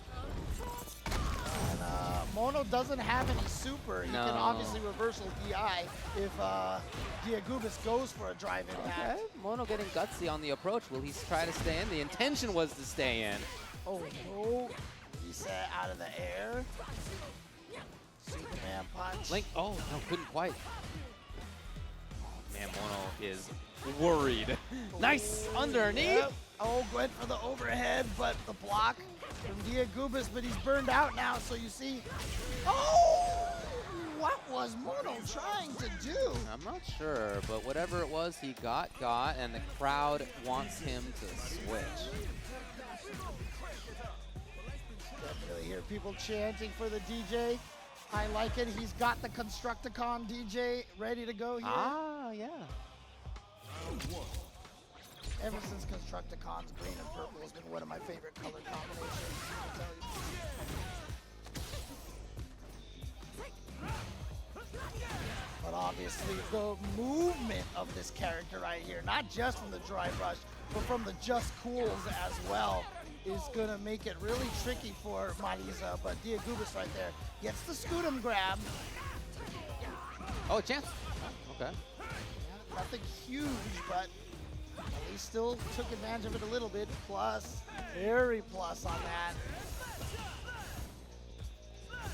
Mono hoping to back off, hoping to convince Diegubis to move in a bad time. That hasn't really been Diegubis' style. Oh, that whiff punish with the standing. That was a beautiful spacing trap, and then goes for the DI. Mono not ready for it. EX Gladius for the wall splat. And there it is. Diegubis taking round number 1 against Mono.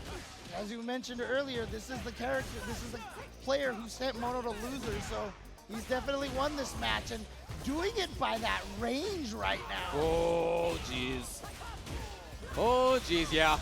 Yep, absolutely. Oh, jeez. It's going to be not just a one touch like we normally talk about, where meaning like you need to get one combo. It's like a one hit situation. It's a one grab situation. It's one hit, don't you know? There it is, and Diegubis looking like he is going to try to double Jeopardy Mono. Mono's going to stick with that DJ, but yeah, neither can. You can see why he tried the Aki. Sure. The DJ is not finding its mark there. Okay, but that's it? That's all he got? Just a scramble mentality. Obviously, the back throw is huge for Mono, but you can see he hasn't been doing much pressure. He's going to get a safe jump off this? No, goes for the empty jump throw. Hoping to have baited a parry. Uh-huh. Yeah, this is one of Marisa's weaknesses. Burned. And Mono takes the opportunity to go in, make it happen. Nice. Oh. She is one of the better characters when burned out, though. She still has a lot to say.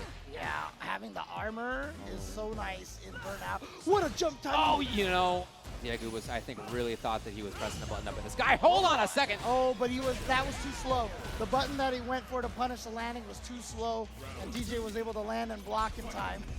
And even Mono was like, woo! Yeah. Life flashed before his eyes for sure. Nice. There's a challenge. Diegubis is really ready for a lot. I'm impressed with the play. Is there think anything he did here? it. Oh, Yes, he crouching did. short. Okay. And it's almost a burn. Nice. That range for the jump feels like it's going to be a cross-up, but of course, down plus light kick shortens the jump range. There's the burn, finally. No, Mono had scoped it out, and he is not done yet. 2-1. Mono. Right back into it.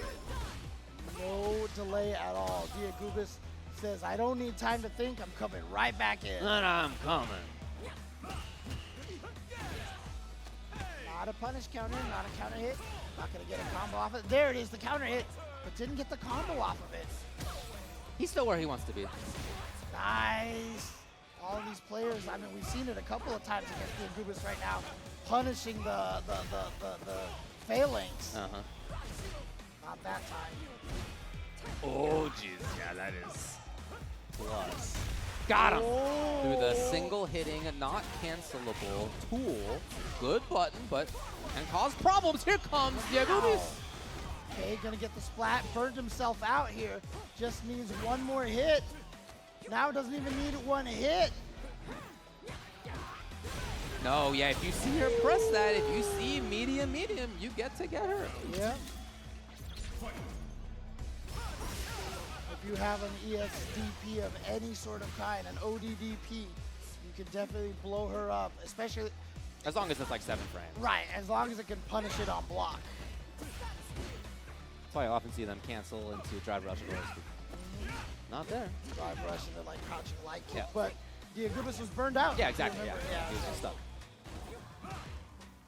Hey. Oh no, too far away. Crouching medium punch to hit. Nice. Diegubis right there with the anti-air Gladius. Using that armor to get through, but now, oh, this is a problem. Getting tossed there. The just cool, that's a punish counter. That is definitely a kill, and Mono's gonna take this game here. Wow, quick one for Mono. He chased well. Kept his eyes open. He reacted well. Played good footsies. And still, you can't ever feel like you are super safe versus Marisa, right? He got DI'd one time and he almost lost that round. So that is the nature of that character. I love it. Yeah, oh yeah, it's great. I love it. I'm so glad they figured out a way to make it so that she can kill you in like 2 punches and still be fair. If it was one of those situations where Marisa didn't do excess damage, it just would have felt so wrong. Oh yeah, for sure.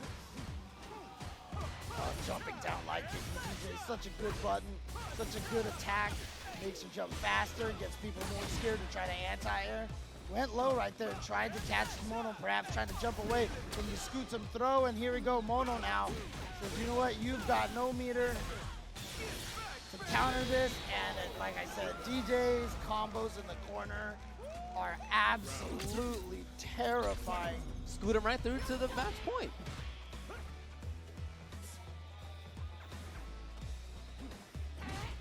Trying to play patient here as Diegubis hunting for this corner. Here's a big chance. Okay. Fake jump set up, fakes it. Again, hoping to see parry.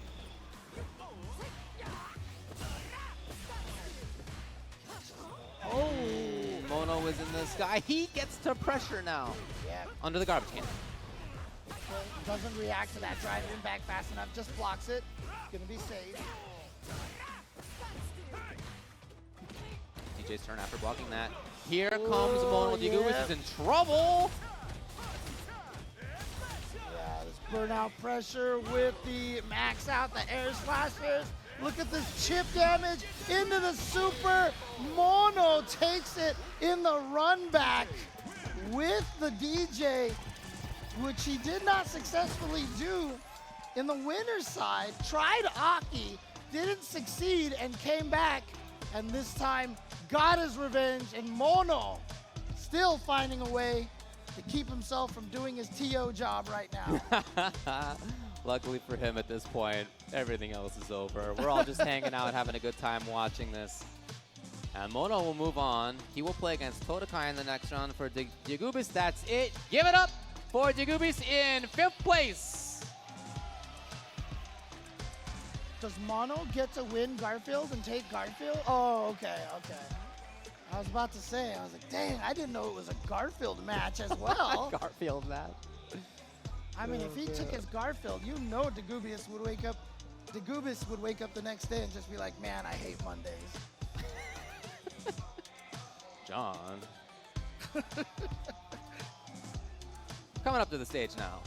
Up next will be our winners finals, where we are expecting a Juri mirror match. Ajax Fidelity on one side, JAK on the other. Yep, I just realized that we had an Ajax, a JAK, and a BigButtJackson. So kind of cool. You combine their names, a BigButtJackson, you know, like it's just all there. And I'm just thinking about the butt. I'm sorry. I know you're trying to do something, but the only butts are running through my mind. oh man. We're in top 4. Top 4. Top 4.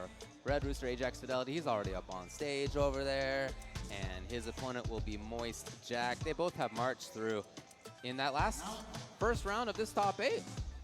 3-0 for both of them. Okay, yep. They both were really good. They both look great. And even back in top 16, when it came to them qualifying to get here, it was Jack 2-0, and it was Ajax Fidelity also 2-0. Yeah, we mentioned earlier that Todakai and Ajax felt like 2 of the favorites here, but you know, Jack is definitely one of them, in that, of course. Yeah, in that category as well. I'm actually trying to find out now if they've lost any games. I'll let you know, because I'm scrolling back in time in the bracket, and I haven't found it yet. So. You mean Start GG has been awkward and made it hard for you to find no, it's been great. matches? Everything is going great. Oh, right, of course, of course. Yeah, I'm looking at Ajax Fidelity.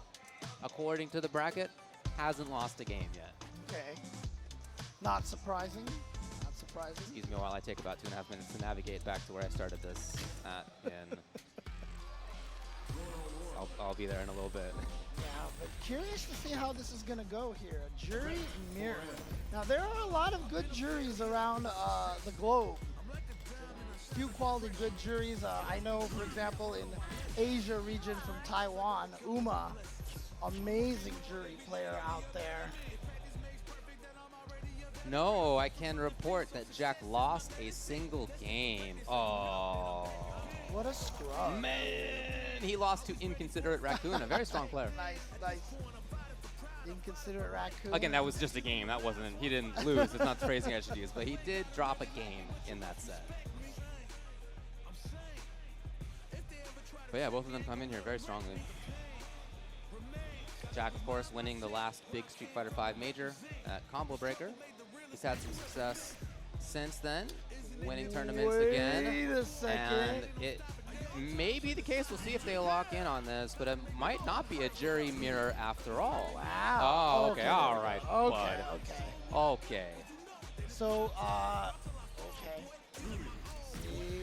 All right, so just so you guys are straight right now, Ajax Fidelity is using the white, black, and purple jury. Okay. And Jack is using the white, black, and purple jury. Ah, that's going to really help me out, man. Yeah, no problem, no problem. Glad I could help. Thank you. We're going to France. All right, let's use the purple streak in the hair, right? And the yellow streak in the hair. So that's what we'll do. Purple and yellow. Over here to this real-life venue in France around the Eiffel Tower. This is my favorite part of Paris. This area right here with all the games right in front of the Eiffel Tower. On the World Tour mode. Then you're saying it was a roving circus? Totally, yeah. I've been here many times.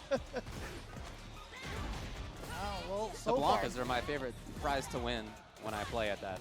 You know, I don't think I've ever seen the Blanca chants there as prizes. Wow.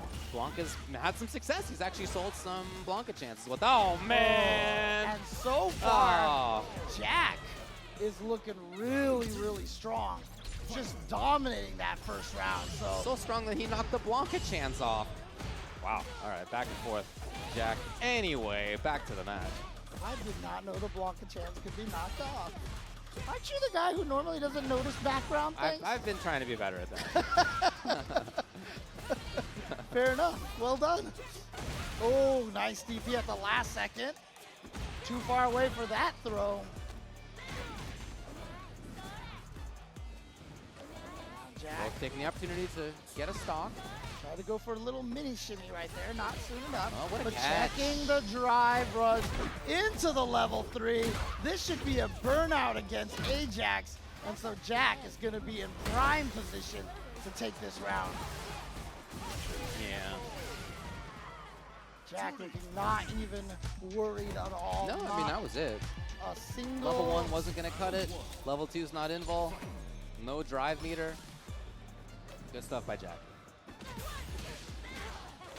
winning the neutral there too as well. Finding that crouching medium kick in. Okay, here we go. Ajax Fidelity paying it back.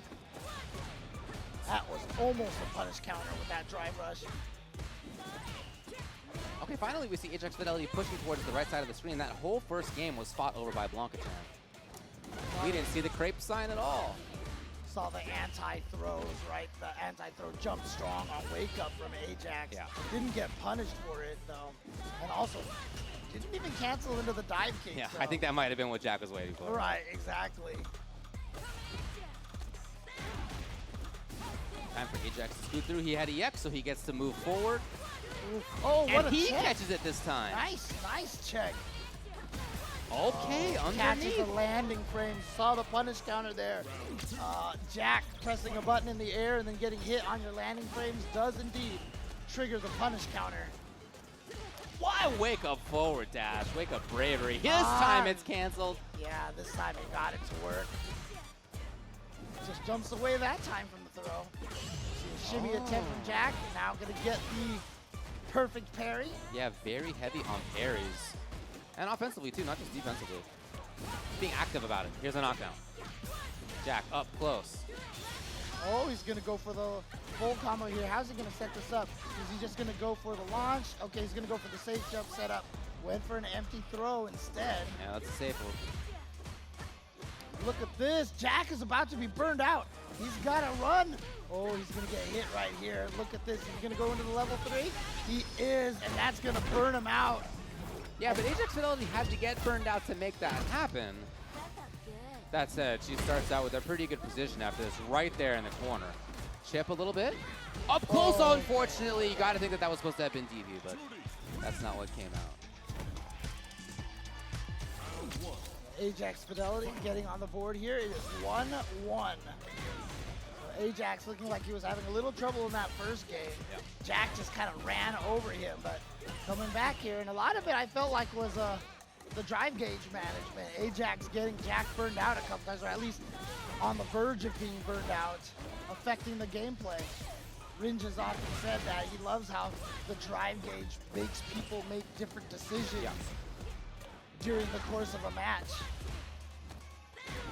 Using the shield there as a way to approach. JAK spending some bar to get back in again. He's hoping to get the kill.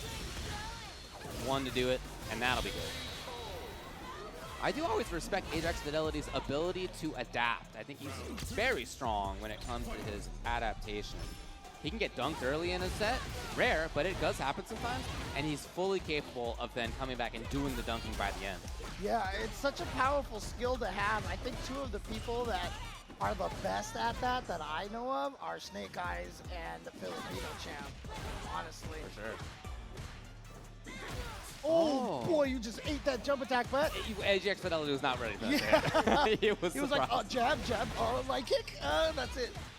Plus frames throw, and that was a punish counter too.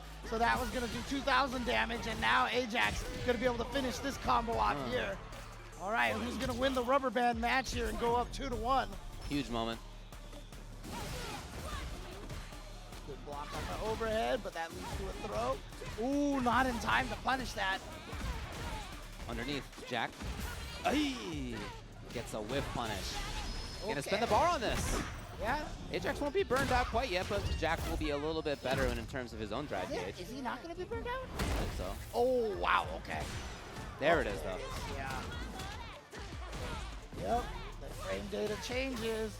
Oh man, try to get away from that fireball, cause him to get hit. What are you gonna do here in the corner?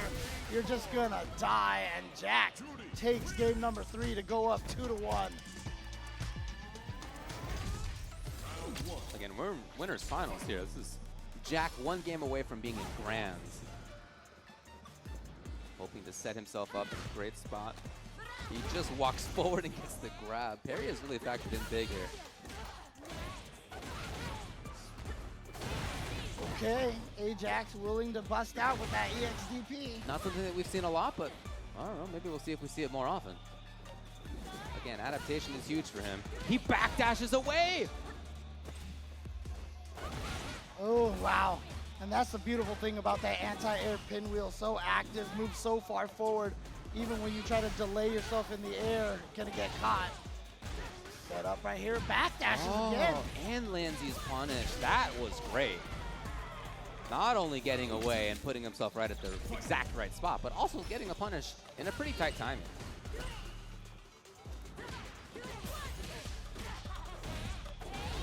Right, it's a good start for Jack here in the corner. See how far that Juri crouching medium kick reaches. I mean, it's actually not that much farther than most other crouching medium kicks of the same type of characters, but it's deceiving because her crouching animation, she leans so far back. Here's the anti-air. Jack was just waiting for it. He steps himself up at a good spot. He's got another couple bars of drive. He's got another stock. Here's his own EXCP busting out. Neither one wants to move, hoping to get the whip punish. What a catch! Ajax has so much work to do, but this is how you start it. He needs 2 hits. Oh, There's nice. one. Check, goes for the shimmy. And now burned out. Jack is burned out. Is there a button? There is not. Ajax was he looking just for went it. for it, and that should do it right there. I can't believe Jack just went for that Hail Mary there. But, you know, it's just one of those things that had it worked, we would have been calling it genius, you know? Classic dichotomy between Ume and dumb. The classic dichotomy. I was trying to figure out what word you were going to use to describe Dumb. the opposite of Ume. Random.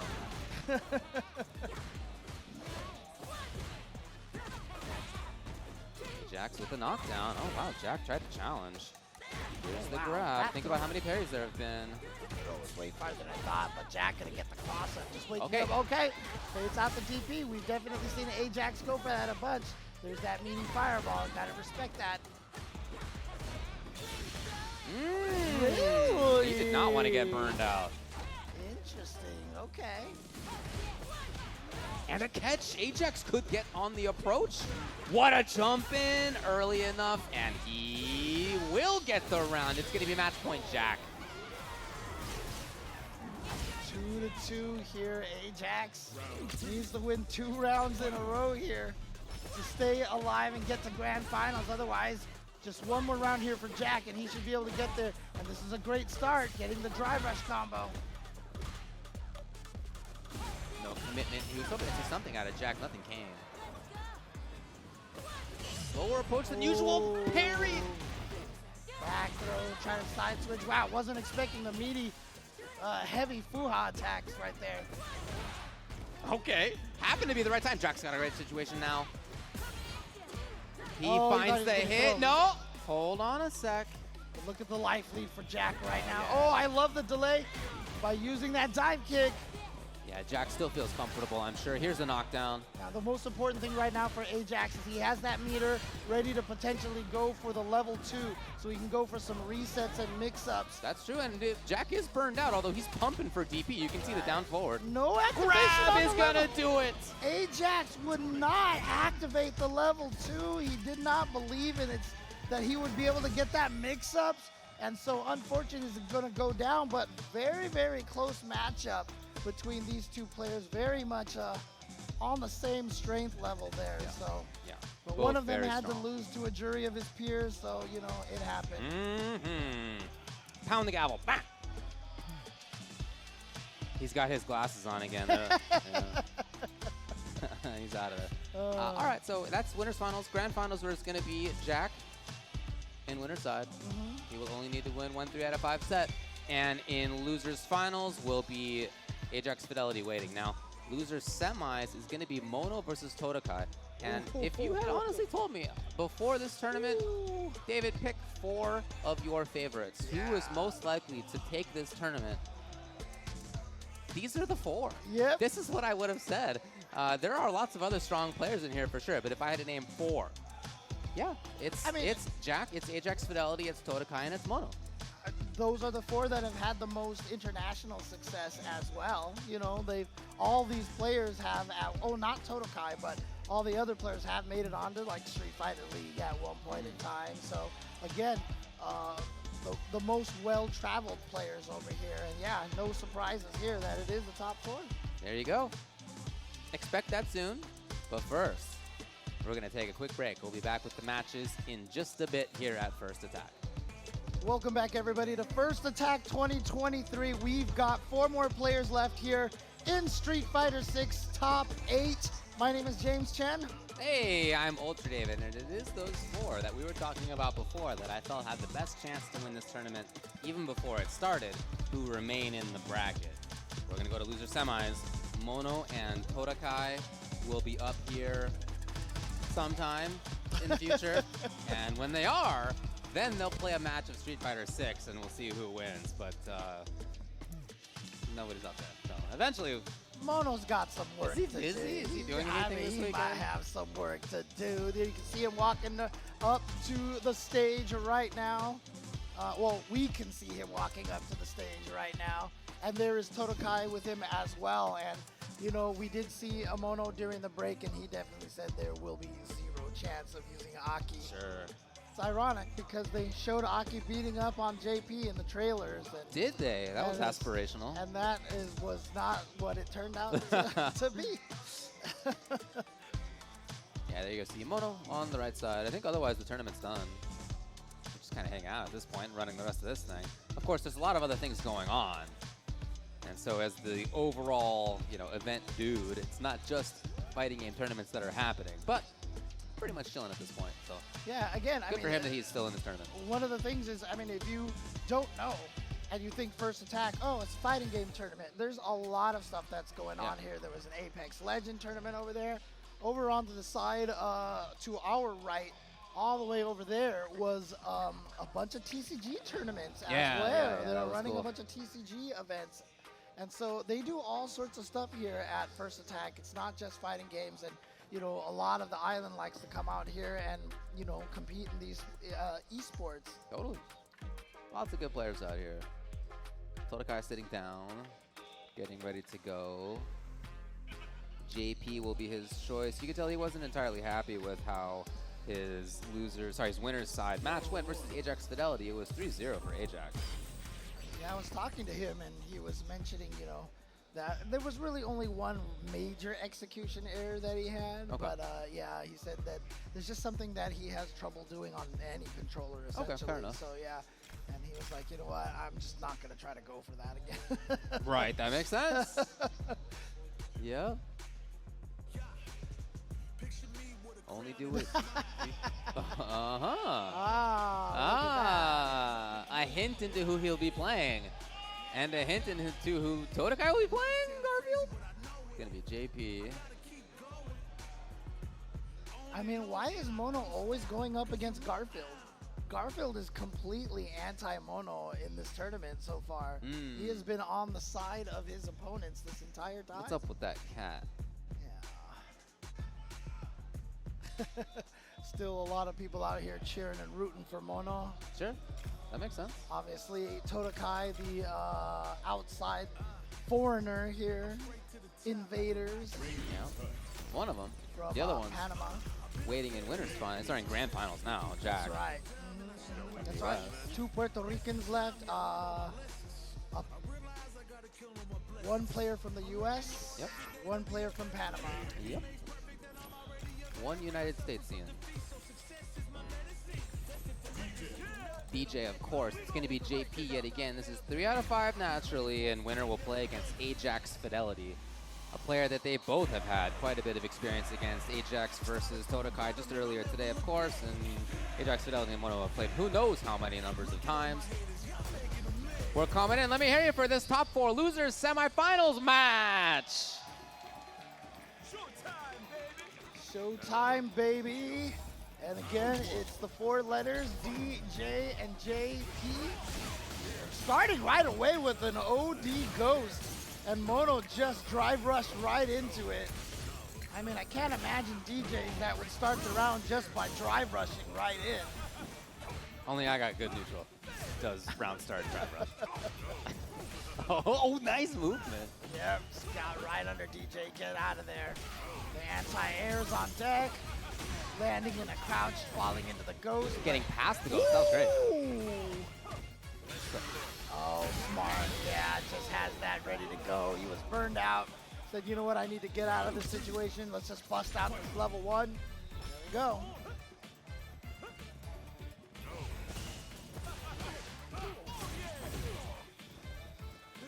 Todakai away. Back dash, back to safety. Mono not charging at all. He's only looking to see ghosts and then drive rush. That's the neutral right now. Oh, you Here's got the hit juggle. by the overhead ghost. Off of the amnesia, caught him asleep at the wheel right there. Saw spike, then did drive rush. So he's really just trying to pay attention to what JP's up to, then move forward while he can. Well, he got the jump in, and Todakai wasn't ready for it. A little too close with that just cool, because the crouching light punch was still able to hit him. Oh, there we go, the up kick feint. Able to allow Mono to get in. Mono has a life lead here. Yeah, he doesn't really need to move forward, but he's playing the same kind of idea where if he sees something big, something yellow maybe come out of Todakai, he's going to move. But if he sees the hit connect, he's forward as well. One of the most powerful tools that DJ has, being able to hit you with that OD air slasher and then just drive rush and juggle off of it. That's OD.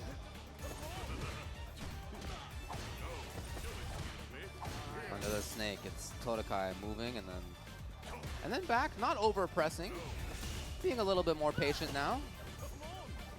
Oh, no anti-air this time from Mono. Yeah, he's really focused on what JP's doing. You can see that. And it's hard to pay attention to anti-airs when you are super focused on what the ghosts are doing. Especially in a game like Street Fighter 6 where the mental stack just gets overloaded so badly. Nice! Baits up. Oh, did he miss? Did he drop? No, okay. okay. Got it. Yeah, I was a little worried too. Almost thought that ghost was going to miss right there. But here we go. Look at that damage right there, 50% of life.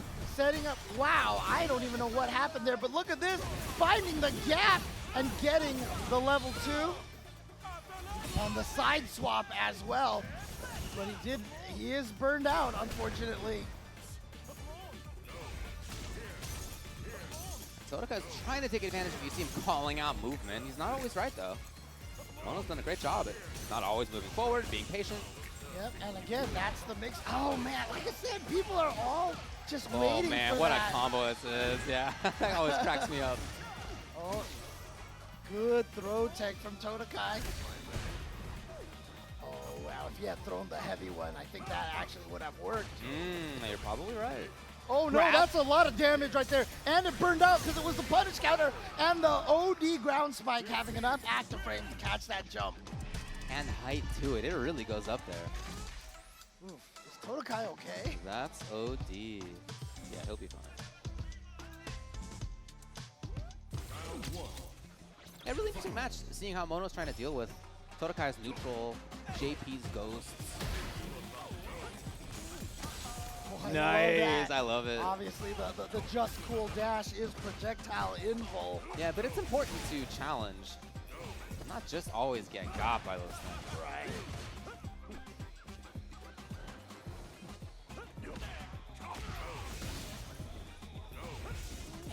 Moving in.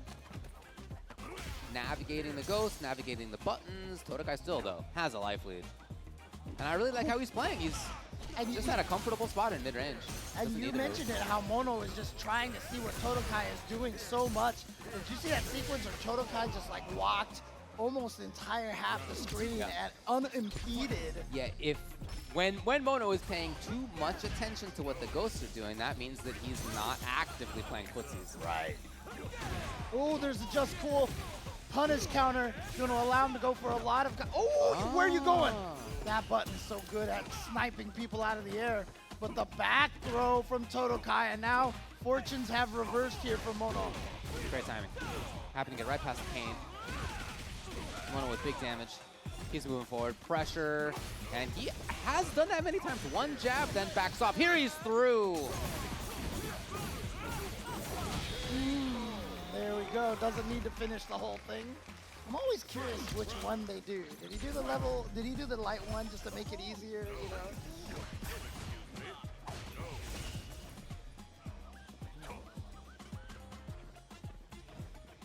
High patient, and Mono really keeping his eye focused. Yep. And, I mean, this is what a lot of people don't do against JP. Yeah. They get frustrated, and it's so. And when that happens, you know, it's the tale of Zola's time. If you get frustrated against zoners, it's so much easier to predict you. But as you can see, Mono, he's mixing up whether he moves forward, to whether he jumps, if he throws a fireball or does a fake. Yeah, I really like his backwards movement, actually, because it makes it tough for Todakai to know where Mono's going to be. And that's really important. It's part of why Todakai has not actively been zoning. He's not pumping out ghosts. He's not putting a bunch of spikes out there. There it is. Yeah, because the problem is, if you miss a spike, you are there for a long old time. Yeah, this dude's going to green over to you and get you. Ooh, okay, level 3, gonna burn Mono out. Okay, that's huge. And because we've said it, now Mono can't just chill here. Now he's got to do something because he is just eating chip dead. From up close, it is the fastest it gets, and it's tough to see. And you know, you're always thinking about them trying to hit you from further away, and you're like, oh, up close, of course he's just gonna throw out the ghost and push me away. But well, usually that's true. But then in those rare moments, you bring out the grab, and that's hopefully what you're looking for as the JP player for that to be the success. It was for Todakai there, and now he is looking good. Mono's got to win 3 games in a row.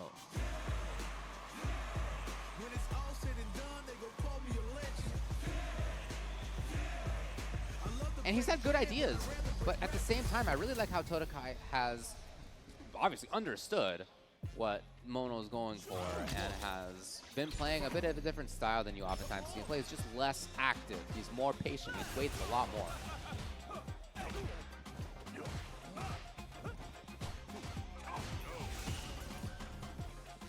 and you see a lot of the JPs canceling the fake ghosts to get people to waste their gauge. Oh, he was ready for that one that time. Actually was able to punish the recovery of the Just Cool advance. Confirming every little thing. It doesn't sound like a lot, but if you get hit by a ghost and don't then get hit by the spike, yeah, it's not as damaging, it's not as dangerous. Todakai knows that, and he always takes advantage of that. There's the fakes right there, and then the try rush immediately after. You do see JPs go for that fake ghost. Expect them to try to... Oh no, that burned him out. And it was an airborne hit, which means that you get blown back further. Splat on the wall, it's match point. Yeah, so Todakai right now about to send Mono RTO out of this tournament here.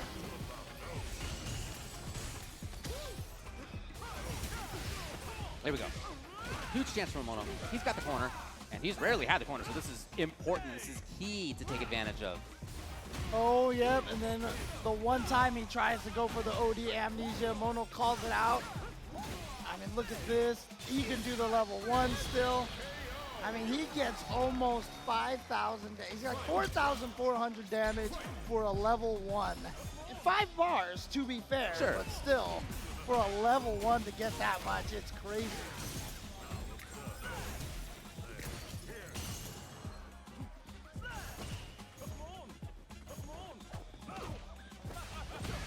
Oh no, what did Todakai do? You saw the counter hit right there.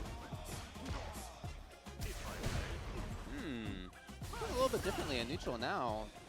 Mono is pushing him slowly towards the corner. What a one of the very few spikes we've seen in a while out of Todakai. And one of the only times Mono was jumped like that. So. Mono, I think, with a slight life lead. Nobody's going to be chipping the other one down. Okay, that Todakai. was a ghost fake right there. So that's why he didn't get punished. But here we go. Actually, oh, the level 3. This is gonna hurt, but you gotta watch out because Todakai sitting on a critical art now. And we've seen how much damage JP can do, but oh, fake the throw that time. Oh, he got hit. Uh-oh. He burned himself out. Todakai burned himself out. And he's not gonna go into the level 3 just yet. Wants to save it for a hit. Oh, that could have been right there. Yeah, it's possible. Absolutely possible. Single hit confirmed. It's doable. Tough, but it's doable. Oh, just goes for the standard tick throw. And Mono staying alive. Look, I'm just going to say, earlier today, Hungry Clicker drew this sick art of DJ.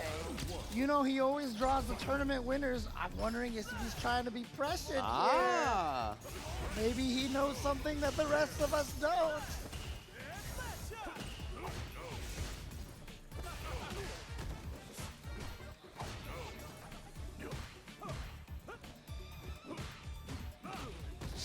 actually a much more active neutral game this round. He was a little late, was Mono, but he gets pressure yet again. Look at this. Here's the trap. All the way into the corner. Keeping it safe for himself. Light is pretty safe in that situation. Yeah, with this big life lead now, he doesn't have to be too overly aggressive here. On the other hand, lots of life to spend to just close out a little bit from Todakai's. Great patience. Same for Todakai though. But He knows Mono he is totally still in this thing. Yeah, and Mono is about to burn himself out. You can see right there, he is low on health. Low on drive gauge, I should say. But All yeah, of those trades are bad for Todakai. Yeah, he can't keep doing these trades. Oh, what? He is going for it. Wow. Mono is way out of there now. Dude, I can't believe he went for that level 2 with that much of a life deficit. Yeah. Like not in a momentum situation, but just raw.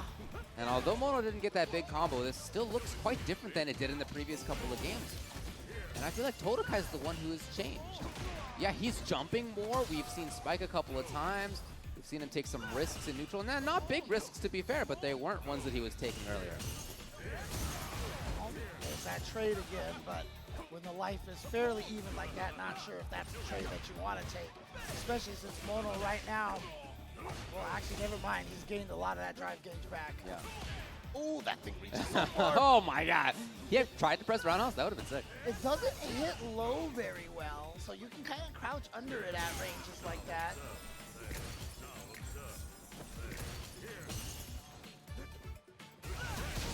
Oh, nice. There's the EX, and there's the full screen. And up close, uh-oh, because it hit. Yeah, he didn't expect Mono to get hit. Oh, if that just cool had connected as a punish counter, the round was over. Yeah. Oh no, that's dead. That's dead. That was a punish counter right there. 2,000 damage. I think it's 2,040 damage. So a punish counter throw. Oh, speaking of parries here. Trying to go to the corner? No, okay. Well, pretty far. I mean, yeah. Oh, chase down the just cool. Now he's got the full screen here. He is going to go to the level 3. He wants to build back some of his drive gauge, but he puts a lot of pressure on Mono with this too. Having the life lead in this match, as we've seen, is really important.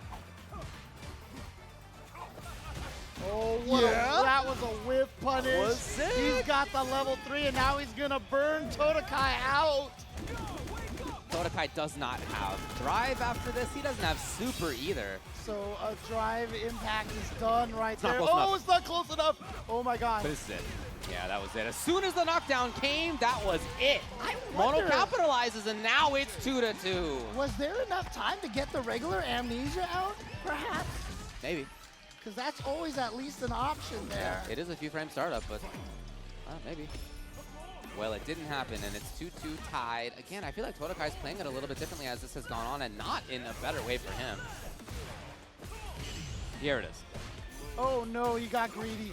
He went for the crouch heavy punch. Still his turn after that.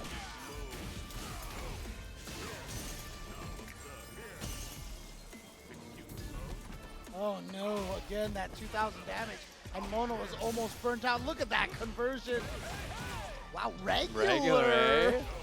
Todakai kept his eye on it. He had an anti-air. He has pressure with ghosts, with spikes. Yeah, one of the problems is, you know, DJ is a charge character, so every time he hits him out of the air. Oh, hold on. Wait, burned out. Oh, boy. This is going to be a big juggle here. He's going to get a safe jump. No. Oh, what a patient play from Todakai, expecting, I think, that neutral jump. Common throw bait, and Todakai did not give in. Oh, the second hit came out. Yep. Still got to watch out for that second hit of the Streebog. Not quite plus, wasn't meaty enough. What a challenge by Todakai. He's going to cancel right into it. Yeah, it's going to put Mono on the verge of burnout. Todakai just needs to win this round here to send Mono out of the tournament. Oh, he drive rushed. Oh, but he had the time to activate amnesia. Oh, but the height was weird. Yo, the anti-air was key. Todakai closes it out on that, and he sends Mono out of his own tournament. Yeah, that little ending sequence right there, even as Mono, you can see it on his face right now. He was like, okay, that was an impressive way to close that out, right? So he dropped that combo, but then still had the recovery to anti-air and get the full combo off of that. Todakai is going to be in losers finals here and going up against Ajax Fidelity, who beat him 3-0 on the winner's side. So this is a chance for him to get a run back. Todakai was slack-jawed in surprise at his own victory. That was an amazing response to moving on over Mono. We'll see more Todakai, but for now, that's it for Mono. Give it up for him in 4th place. Yeah, not only just for the play, but of course, bringing this amazing event to you guys every year here in Puerto Rico. Shoutouts to your TO, Mono. Yeah, what a hard-fought battle. Again, in those first couple of games, I felt like Todakai played it really great. I mean, again, we talked about Mono's idea and how effective it could be, but Todakai did a great job. And then it felt like to me over those next couple of games that he slacked up a little bit and it's not that he let Mono play differently, it's that he himself was exposing himself to more risk. Yeah. And that Mono took advantage of that. But then by the end there, he was back to that, sort of just very much controlling, reactive style. The point that you mentioned, for example, about him waking up and just blocking rather than throw teching, as many people might have in that situation, and being ready for the anti-air is an example of that. So Todakai looked great towards the end, and now he's going to have to continue versus Ajax Fidelity, who as always sits down and looks as calm as can be. And you see Todakai there, hand on chest a little bit earlier, a little winded. I don't know if people understand, for those of you at home who have not entered tournaments like this, it is stressful doing this, and I still remember a match at B5 that I played that after I was done, I won the match and I couldn't stand up anymore. Like, I literally had to sit down because I was so lightheaded. It was like the adrenaline was just like so intense at that moment. All right, well, we are moving into losers finals. On one side, we got Ajax Fidelity. On the other side, it's Todakai. Let me hear you on losers finals. Again, I love the personality infused into this game, Juri. The walking down the whole time, she just won't stop looking at you and just like trying to get you to stare at her. I love it. Oh.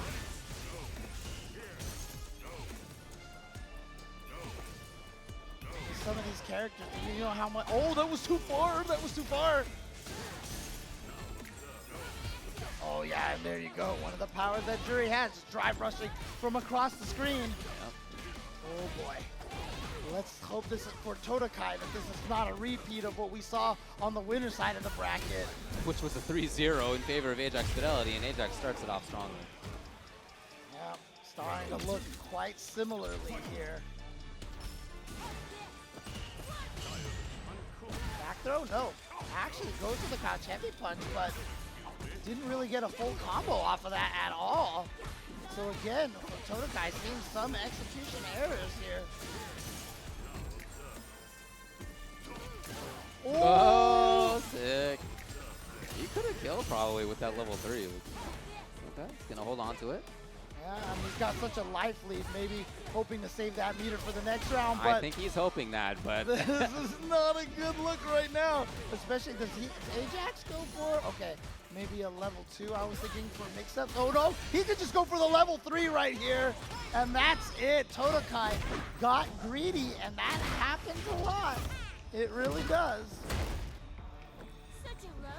It's understandable, but in this case, Ajax Fidelity takes advantage.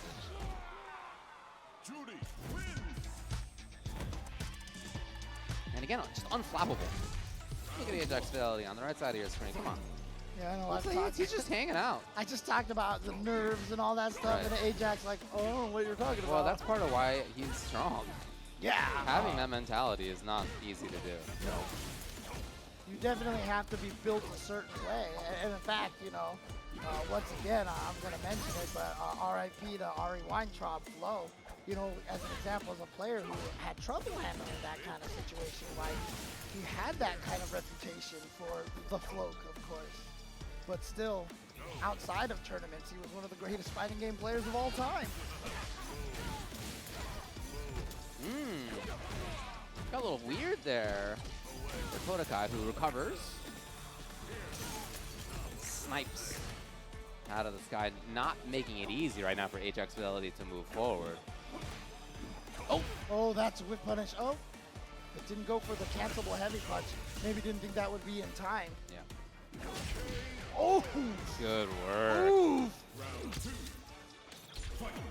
All right. That's one of the better rounds that Todakai has had against Ajax Fidelity all tournament long. Well, this one's starting out a little tougher. Yep. Oh, but he got hit, and Ajax was not expecting that Genius hit. to get hit on purpose when you're expecting that the opponent will go for a throw right after, right? Absolutely. Right? Absolutely. High-level strategy. High level. That actually would be an amazing read that nobody's ever done. Some people have done similar to cause combos the miss. I remember in Street Fighter 4, I think it was Momochi did it to Kazunoko Yun one time. Huge jump in, and this could be a round closeout. Oh! Tricky fella. Real tricky fella. I don't know what it is about Juris, but they love to go for resets in the middle of their combos, especially when the Feng Shui engine is active. Punish counter against the drive parry, so lots of damage here. Now the throw mix-ups, yep. Now, oh man, he's still going for it. Not scared of the OD amnesia at all. Finally gets it, and now this is going to be huge damage here. He should be able to get about almost 70%, like 60% damage off of this sequence, especially with the critical art. Look at that damage. Takes off the majority of her life. Oh, wow, slipped right through, but burned himself out. Yeah, well, Ajax Fidelity still has great reaction. Oh. Ooh, reactions kind of cost him right there. But I think Ajax I'm sorry, it was Todakai's reactions that cost him. I think Ajax was just trying to just go for some chip damage right there. And that was a raw jump in. Right now, Ajax Fidelity, despite that great round from Todakai, like I said, the best round we've seen, Ajax might be able to dish out another 3-0 on Todakai here. Right back to this control. What a neutral jump. Rocket. Oh no, missed that meaty fireball, but it actually threw Todakai off. He was expecting to be in block stun in that situation. Todakai running out of time, running out of rounds. Yeah, if he doesn't win this round, it is all said and done for Todakai.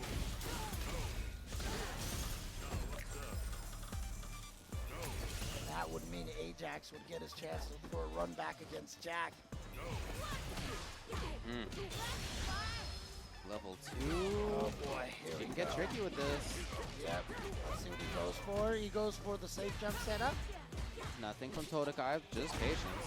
Oh, the range. Oh, wow. Ajax trying to challenge there. Not going to get quite the level 3 yet, so wasn't going to be able to kill.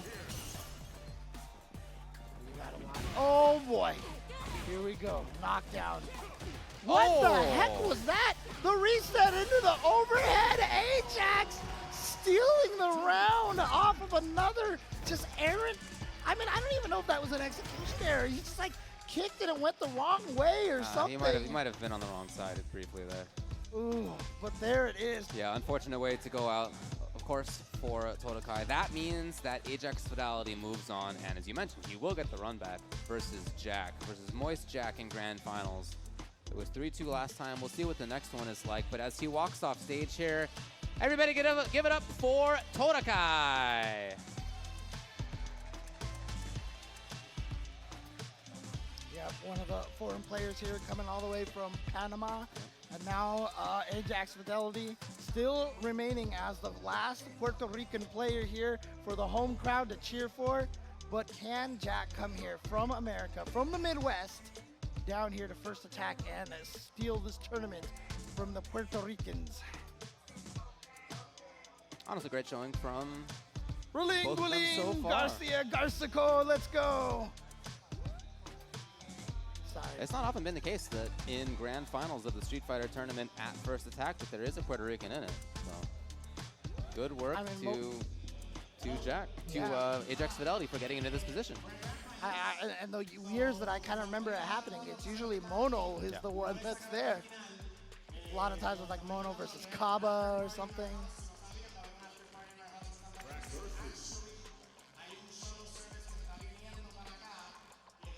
Mono said, telling everybody about the after party here that's going to be taking place. Yeah. Jumping the gun just a little bit.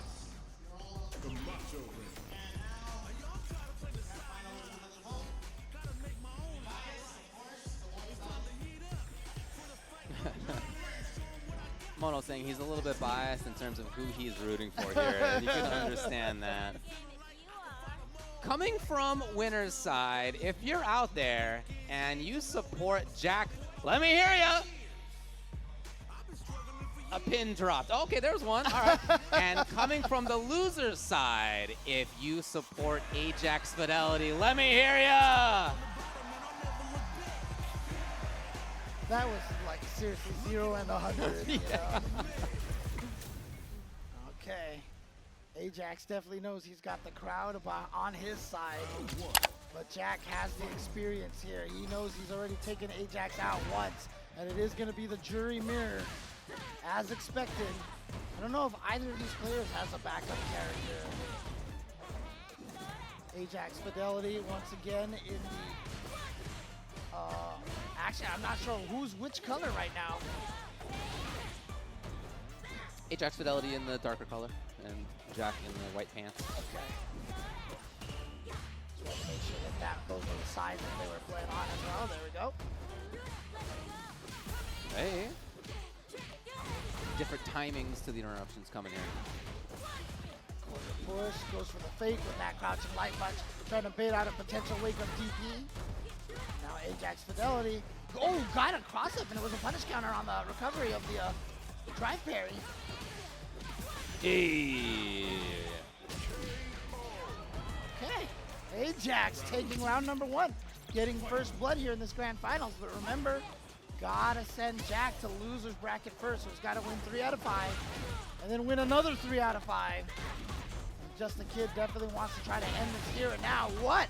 An EXDP to stop that draw drive rush. And now we have the level 2 activated. Baits out the drive reversal from JAK. And here comes Ajax Fidelity. Does actually go for the safe jump right there. And does open up. Oh no. Missed the link off the sand light kick. Might have been a little too far. Gonna get to the other side. The engine just ran out at that point in time, but doesn't matter. Ajax Fidelity with a quick game number 1. Cannot read that screen at all. I apologize.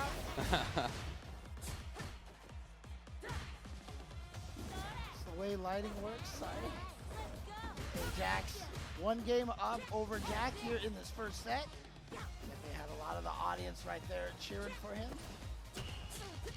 What? I don't even know how he got to the other side. And I don't think Just the Kid, JAK knew either, which is why he just got hit by that. Now Ajax with the wake up OD pinwheel. Oh. Juri's anti-air is usually pretty good, but Right, but not there. Juri's jump kicks are also pretty good too. That's definitely true. And Ajax Fidelity will take all the way advantage. Thanks, camera, for the big close-up of the leg and the swish right there on that super kill. How that happened. Wow. Oh.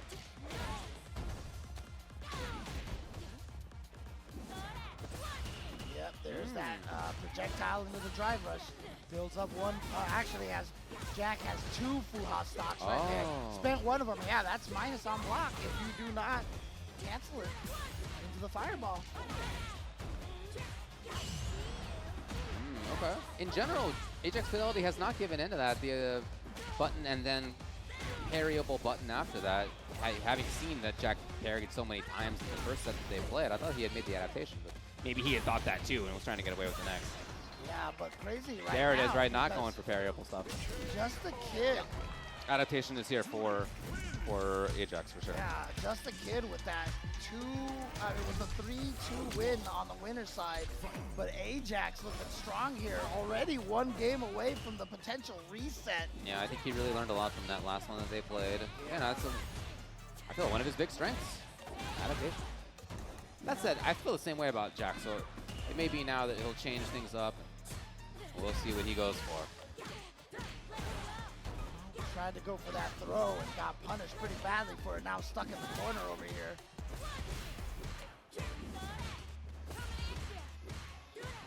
And very rarely has Ajax Fidelity done his own parries in those same sequences that Jack has been parrying. Of course, he can't right now. He's stuck great out, but he's out. Up. Yep.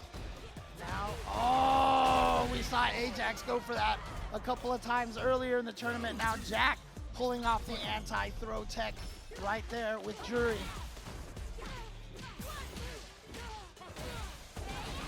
Yes. Okay, he baited. Okay.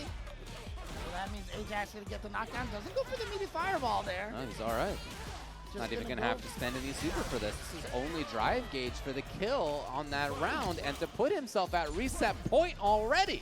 Yeah, with a perfect on top of everything. So Ajax really asserting himself here and sending a message. Again, button in to grab. He has absolutely changed up. Tried for the same idea, but Jack was away. Oh, nice on punish counter to make sure that can combo. Okay. Goes for the level 3. Ajax will not be burned out, but he will be very close. And Juri's in a position where she can just basically walk up and, yep, get the burnout just like that. Wow! Yeah, that is brave play by Ajax Fidelity. His dashes are still long with this character, even in burnout. Oh, that is unfortunate. Yeah. Not what he was hoping to see happen, and Jack is not going to get reset quite yet. I mean, it's funny. One of the reasons why we call him Jack now instead of his original moniker. It's hard to believe that, you know, that Ajax is the youngin here in this matchup. We've known Jack for so long. In fact, him and El Chicote were two of the players who said that they've been watching us since they were little kids. They did say that like 5 years ago. Oh, man. That's true. True story. Oh, Ajax Fidelity running through this round. One round away yet again. Reset point yet again. Oh, Huge wow. jump to start. It's rare to see him with that kind of round start, but he just had it scoped out. Look at this. The button timings are real funky. Crouching medium kick into that. Everything is Huge going weird Ajax. gap. He's trying to get another perfect. He is working on another perfect. What a conversion right there. Reset already. And Jack now has to figure out how everything has gone so far south so quickly here. He needs to make an adjustment of some sort. Oh, that's not it. Yeah, surely not what he wanted to do. That said, kind of funky combo. Not really what Ajax was hoping for either. When he landed on the fireball, it's just that, I don't know. I don't know what else he could be going, because I think Pinwheel is the only special on punch. I think that all the other ones are kick buttons, so I don't know what happened there.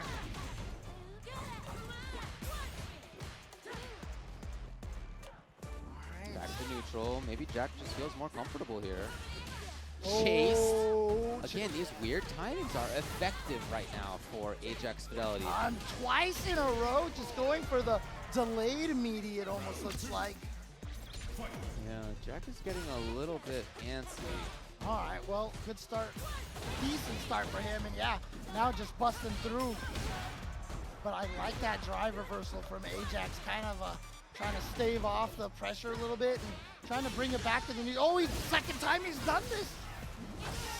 Yeah, and it worked the first time too. So he's got stuff that was effective before, but again, he's also changed up his timings. It's much more grab heavy.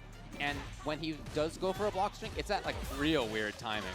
So in this game as well, the start of the second set, it's gonna be Ajax Fidelity again, opening up so strongly. And when I talk about with these weird block string timings, he got parried by, Jack parried him a bunch of times with like light, right? That was the intended block string in set number 1. Now the block strings are like crouching medium kick into fierce or whatever. Like that's, I don't even know what the gap is. It's double digits. But because it's so weird and different, that's, I think, why it's working. It's very third strike-esque right there. Right. Well, he needs to play around parry, and he's doing that great right now. And again, Jack keeps just getting hit by these meaties. He's like so convinced that Ajax Fidelity is going to go for a meaty throw or something. I mean, there are more throws, so I understand. Again, one of the adaptations that we mentioned was more throws, but true. You also identified that. Oh boy, there are lots of Jack just getting hit. This is crazy. I mean, we are almost seeing like a tale of two Jacks right here, because on the winner side, he was looking crisp. He had a lot of great decisions, but Ajax is really just flummoxing him right now. Almost at burnout. Oh, what a throw escape.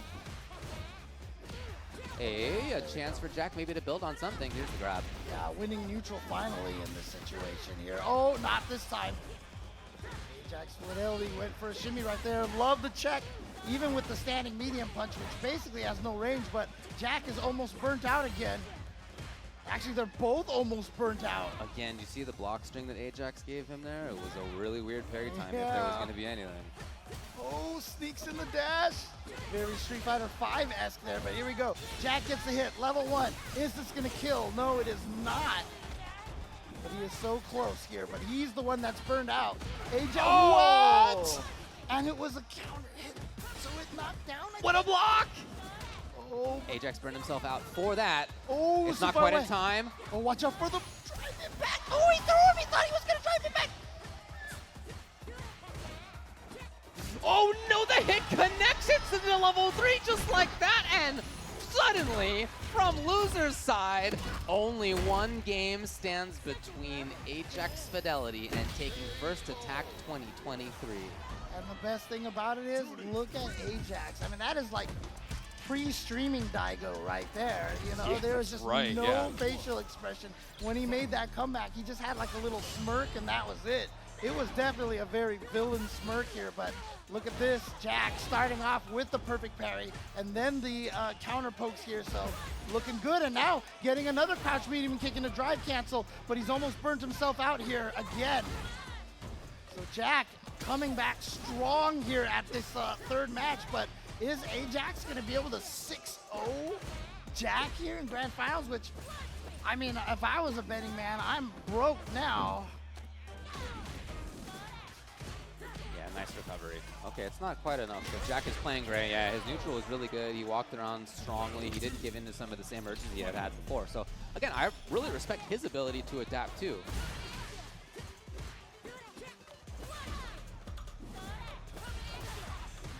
Okay. Suddenly things are just changed again. Uh-oh.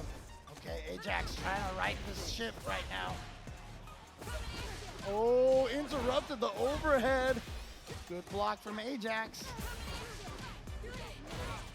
What has Jack done here? What kind of like timings has he changed to find all these hits on Ajax now? But even then, he still doesn't have a huge lead, and he had some big leads in the previous 2 sets and still ended up losing. Well, Ajax Fidelity's, oh man, buffers right through. He's got 2 bars remaining. Grab to begin with, he can dash in and get it going. Oh but no! He missed the dive kick. Yeah, and as a result, it's match point. It's tournament point for Ajax Fidelity. You can see how excited the crowd is here. But Jack now with a nice check, and he's gonna go for the level 3 right away. Build some of that drive gauge back, but more importantly, trying to put Ajax Fidelity on his back foot right now. Yeah. But the problem is Ajax is about to get a level 3, so this lead isn't necessarily a true lead. Oh, but here we go. He needs a little bit more on this. Jack backs off, Ajax sets it up again. Burnt out in a really troubling situation here. Now the chip is just a danger dive Well, that's what Jack wants. He wants to just set this up and be patient about it. Well, that's why Ajax is going to get his drive back. Now he can get a little further here. No, you're gone. Yeah, Ajax just forgot. He just forgot. He had the reaction and then just got caught.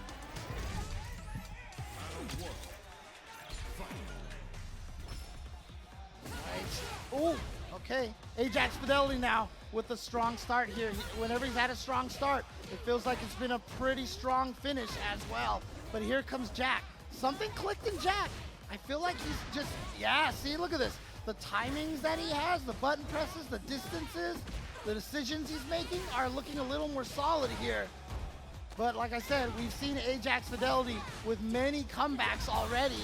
But like I said, JAK, I don't know what it is. He just has such a better read on what Ajax Fidelity is trying to do all of a sudden. Yeah, I mentioned his ability to adapt as well is also fantastic, and we're seeing that now. Oh, but no. Ajax, however, still clutches this round out. And here he is once again. Now he's at 2 tournament points. Yeah. No Puerto Rican player has ever won Street Fighter at first attack, and he is 1 round away from making it happen. Oh my God, and here's another good situation. Gets the level 1 again, but here comes JAK. Look at this. He's got the level 3 stocked up. Next hit will be almost death for Ajax, but Ajax almost has the level 3 himself. The check, here we go. Definitely gonna go into the level 3. Is this gonna kill? No, it should be just shy if I'm not mistaken here. And I usually am mistaken, but let's see. Okay, no burnout either. There's the burnout. JAK staying alive, and the hopes for the Puerto Rican crowd to have their first Puerto Rican win, first attack on the line here. Yes, but still very much possible as JAK backs off a little bit. Ajax Fidelity takes advantage to move forward a bit.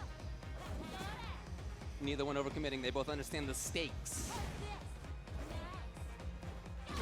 JAK's ready for the anti-air. Caught! And here comes Ajax Fidelity. He's got 3 bars of meter. He's got the corner. This is maybe the start. He needs more, though. He needs a little bit more. Only 1 more combo is going to be enough if it's the right one. Another throw now. Anything into a level 3 will kill. Another throw. Another throw. He's right there. Watch out for the overhead. He just goes for the ODDP. And there it is. Your first Puerto Rican first attack champion, Ajax Fidelity.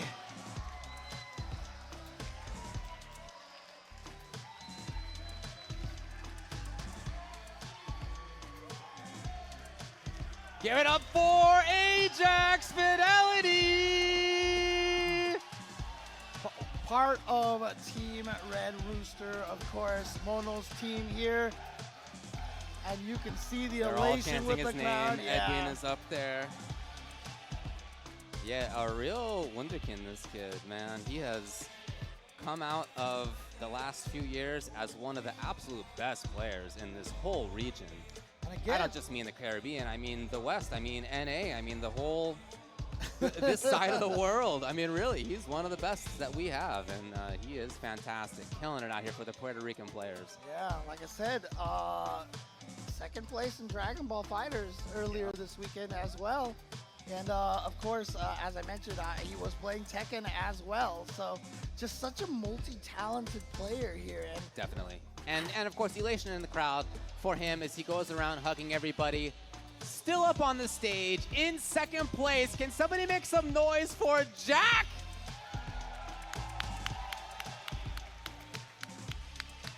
And you know what? I'm gonna say it. One of the reasons why he is so strong might just be because he does play multiple games. Oh, it's something that, you know, when you play the different games, you build up different skills between them. They hone different talents and create a lot of different mindsets for yourself. Yeah, and you know, I talked with him before this tournament actually started. I would talk to him on Friday. And he didn't sound like he was very confident. In fact, he was basically like, look, I haven't been really able to play that much lately. He's gone back to his master's or PhD program. I forget which one it is. Okay. And so it's, you know, of course, been focusing more on real life stuff. But clearly, the gameplay is still in him very strongly. And he comes from a strong line of players in the sort of FGC genealogical sense, you know? Right. There have been strong players here in Puerto Rico that have taught each other and leveled each other up for 30 years at this point. Yeah. And he is a fantastic player himself, but he's also the beneficiary of this long line of really strong players who have taught each other, and leveled each other up. And now here he is as the first champ that is from Puerto Rico who has taken the Puerto Rican tournament first attack in Street Fighter. Oh, right, of course, of course. But also, you cannot discount how many players have gone into that Street Fighter League hyperbolic time chamber and come out such a stronger player. You talked about the legacy. Remember, he was playing with Banana Ken and PRBigButtJackson and Mono. Basically, multiple weeks of being coached by some of the greatest from Puerto Rico ever, right? So a lot of players, when they hit that Street Fighter League, they come out and it's just, you learn so much because you're just playing constantly for weeks and weeks and weeks. Yeah. Yeah, that's what, you're right, I guess. Scratches behind the ear, pulls on collar. Yep, exactly. Oh boy. What a tournament that was. Really, really good work to everybody involved. We're gonna go up in a little bit to where Mono has the ceremony going on. As soon as everything's ready to put go. The medal over his own head? Can he do that? I want it to happen. I want that to happen. I want to be like in third place, Mono, and put it over his own head. I'm sorry, fourth place. Yeah. We'll see. All right. Well, let's toss it up to Mono for the awards ceremony. Take it away, man. Hello. Okay. Finally. Sebastián, main stage, por favor, Sebastián.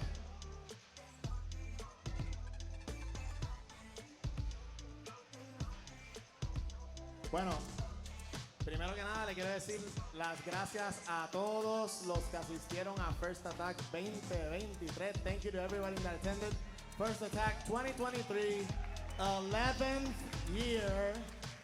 And all of you have supported for so long, I don't even know what to say.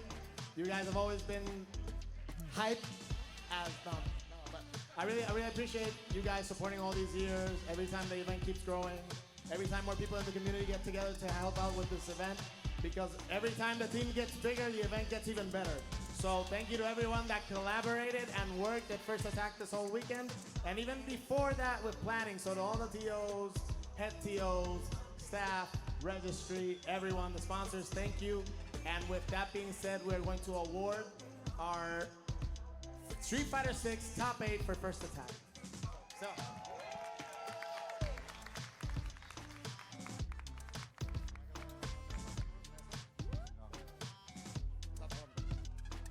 Yeah, no, I'm gonna do it, In 7th place, we have ScrawtyVermillion.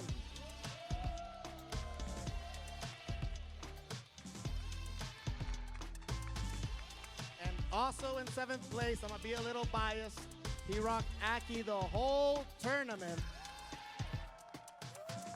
I did not, and that deserves a hell of a prop, because I was Moroccan. I was doing Moroccans. Well,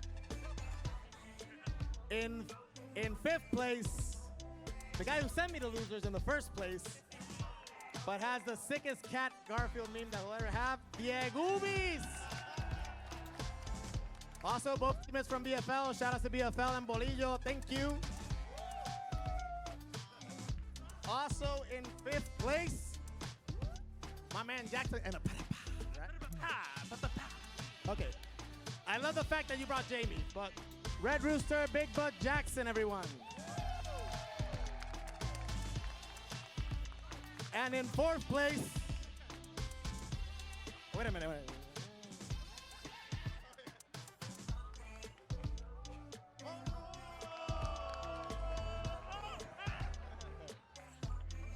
It's too big, I'm sorry, it's too big.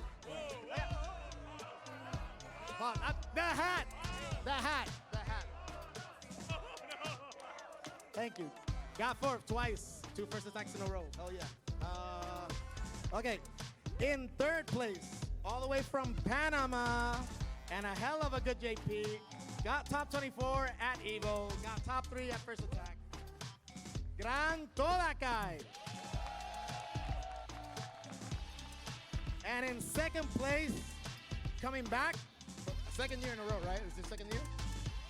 Really? Oh, damn. I'm not a good friend of Stan. In 2nd place, Jack. Right, I said that. And in first place, my man, the homie, Red Roosters Ajax Fidelity.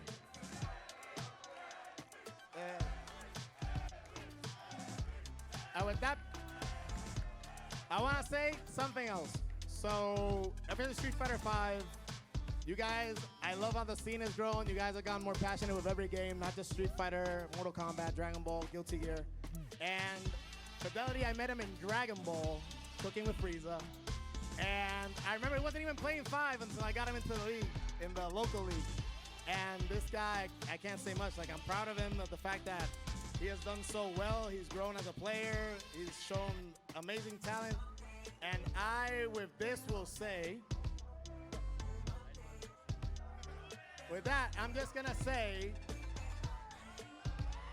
that #1 player in Puerto Rico in Street Fighter 6 and also gets a check from Monster for $500 extra.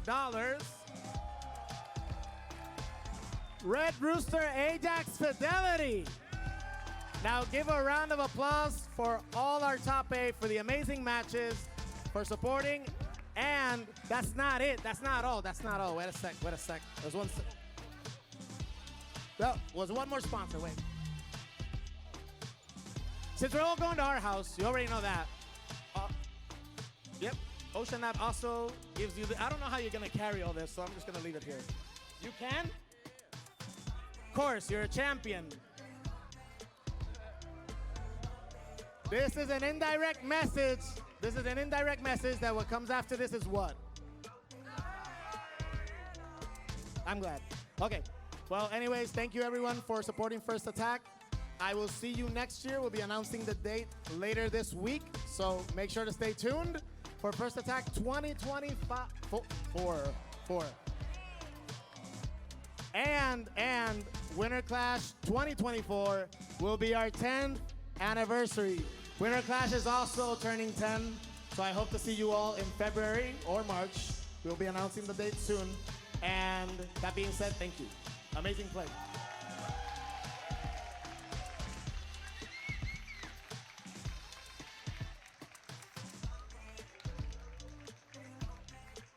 And there you have it, guys. Another First Attack done and in the books. Again, thank you once again to everybody here in Puerto Rico. It's just been a blast being here.